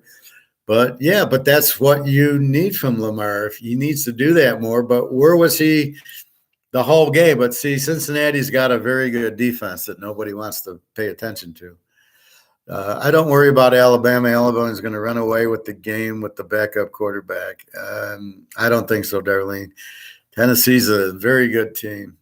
I hate button on teams if they're favored over 21. I locked the first week. I locked Tennessee and UCLA laying 30, and we won them easy.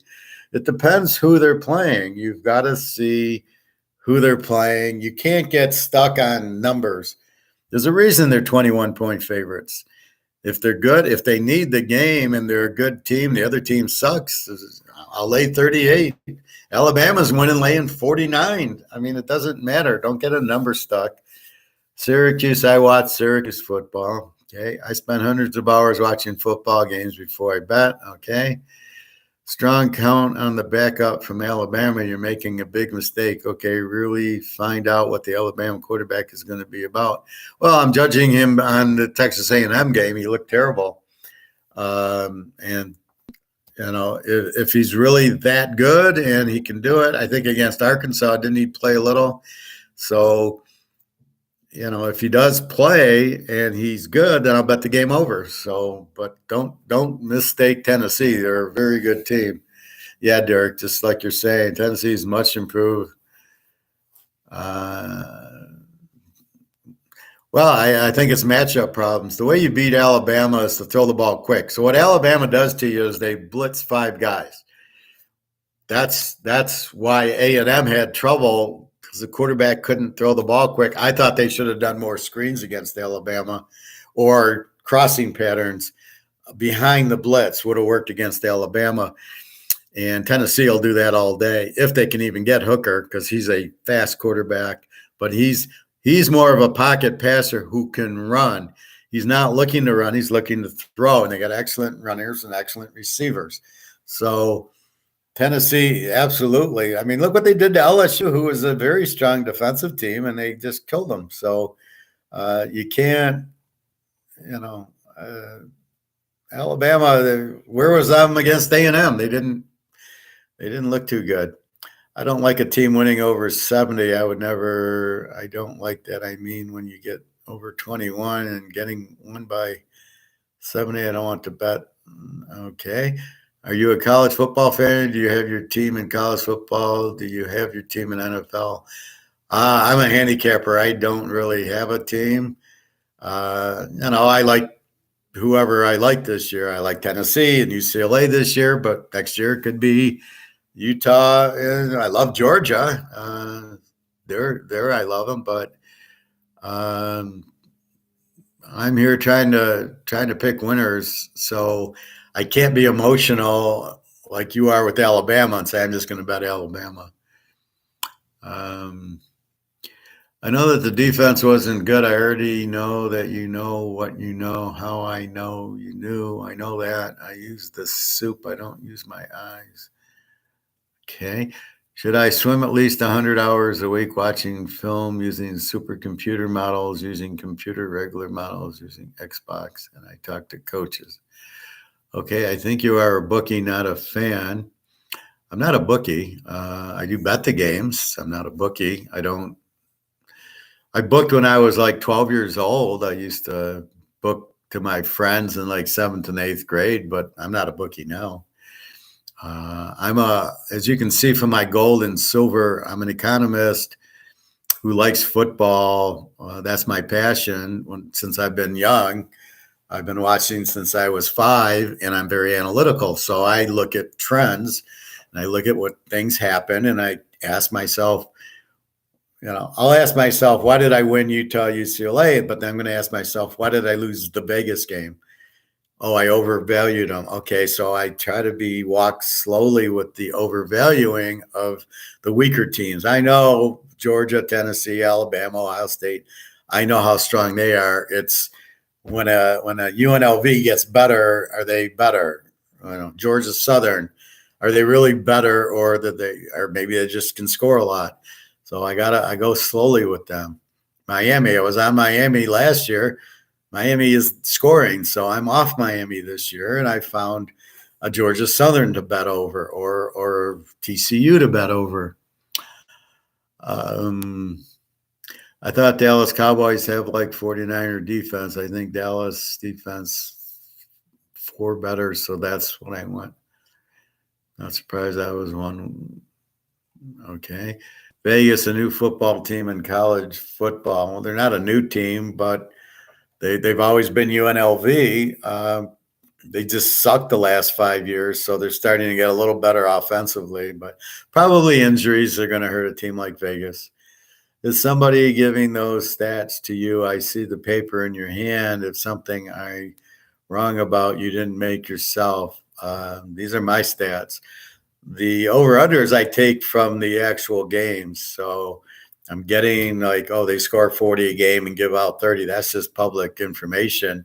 I'm smart enough to use that information to formulate how a team is, an over team, an under team, and off I go. No, this is all me perfecting my skill.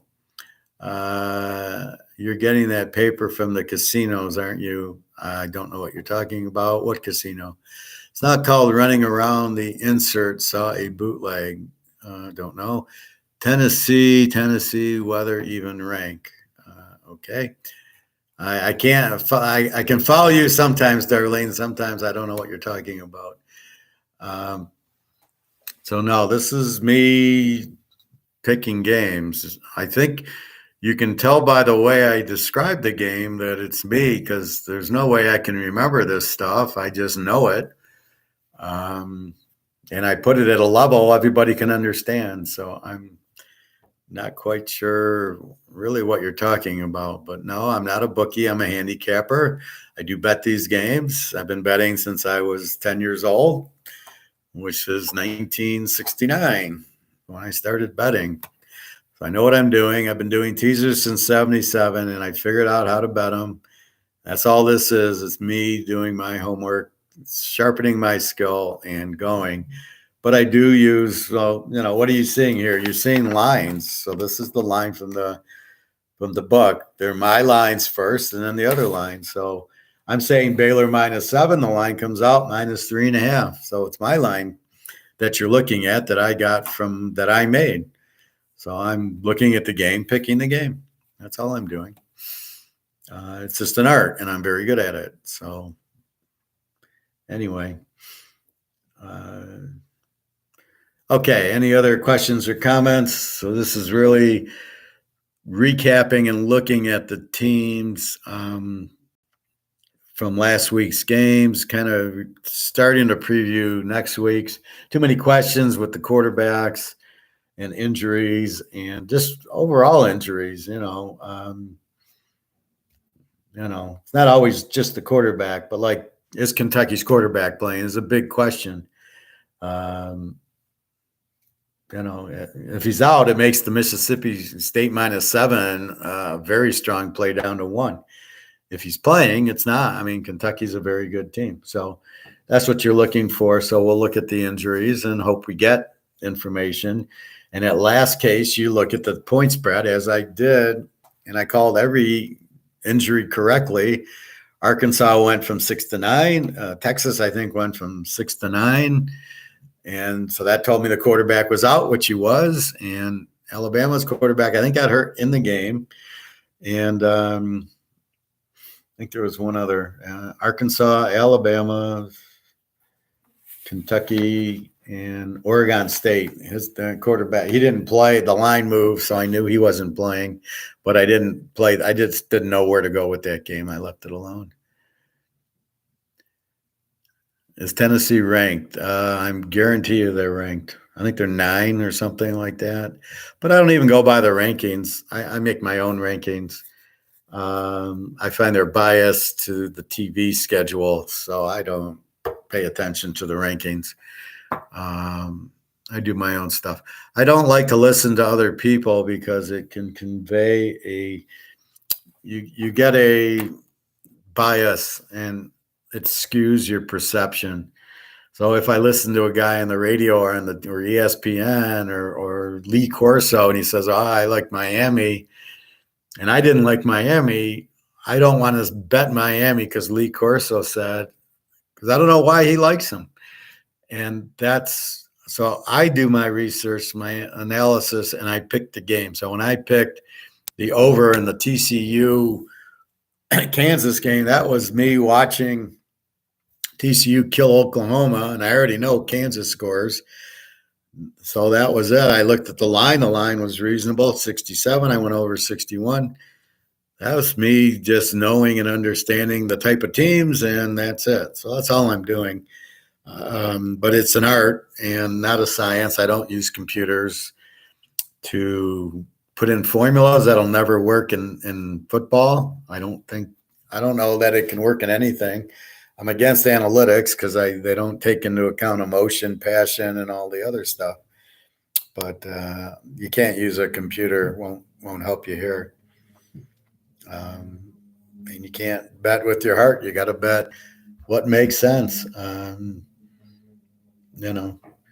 What makes sense? Texas 17 over Iowa State. What makes sense?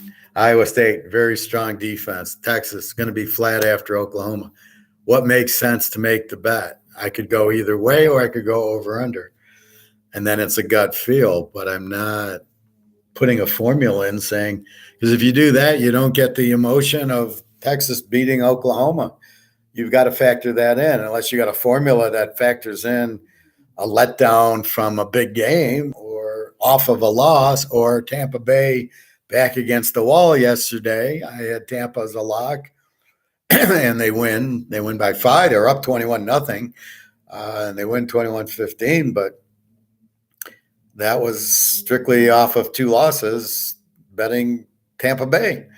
I mean, that's all it is, and that works all the time. That's probably like a 98% play. You get a team with their back against the wall, they have to play their best game, and they did.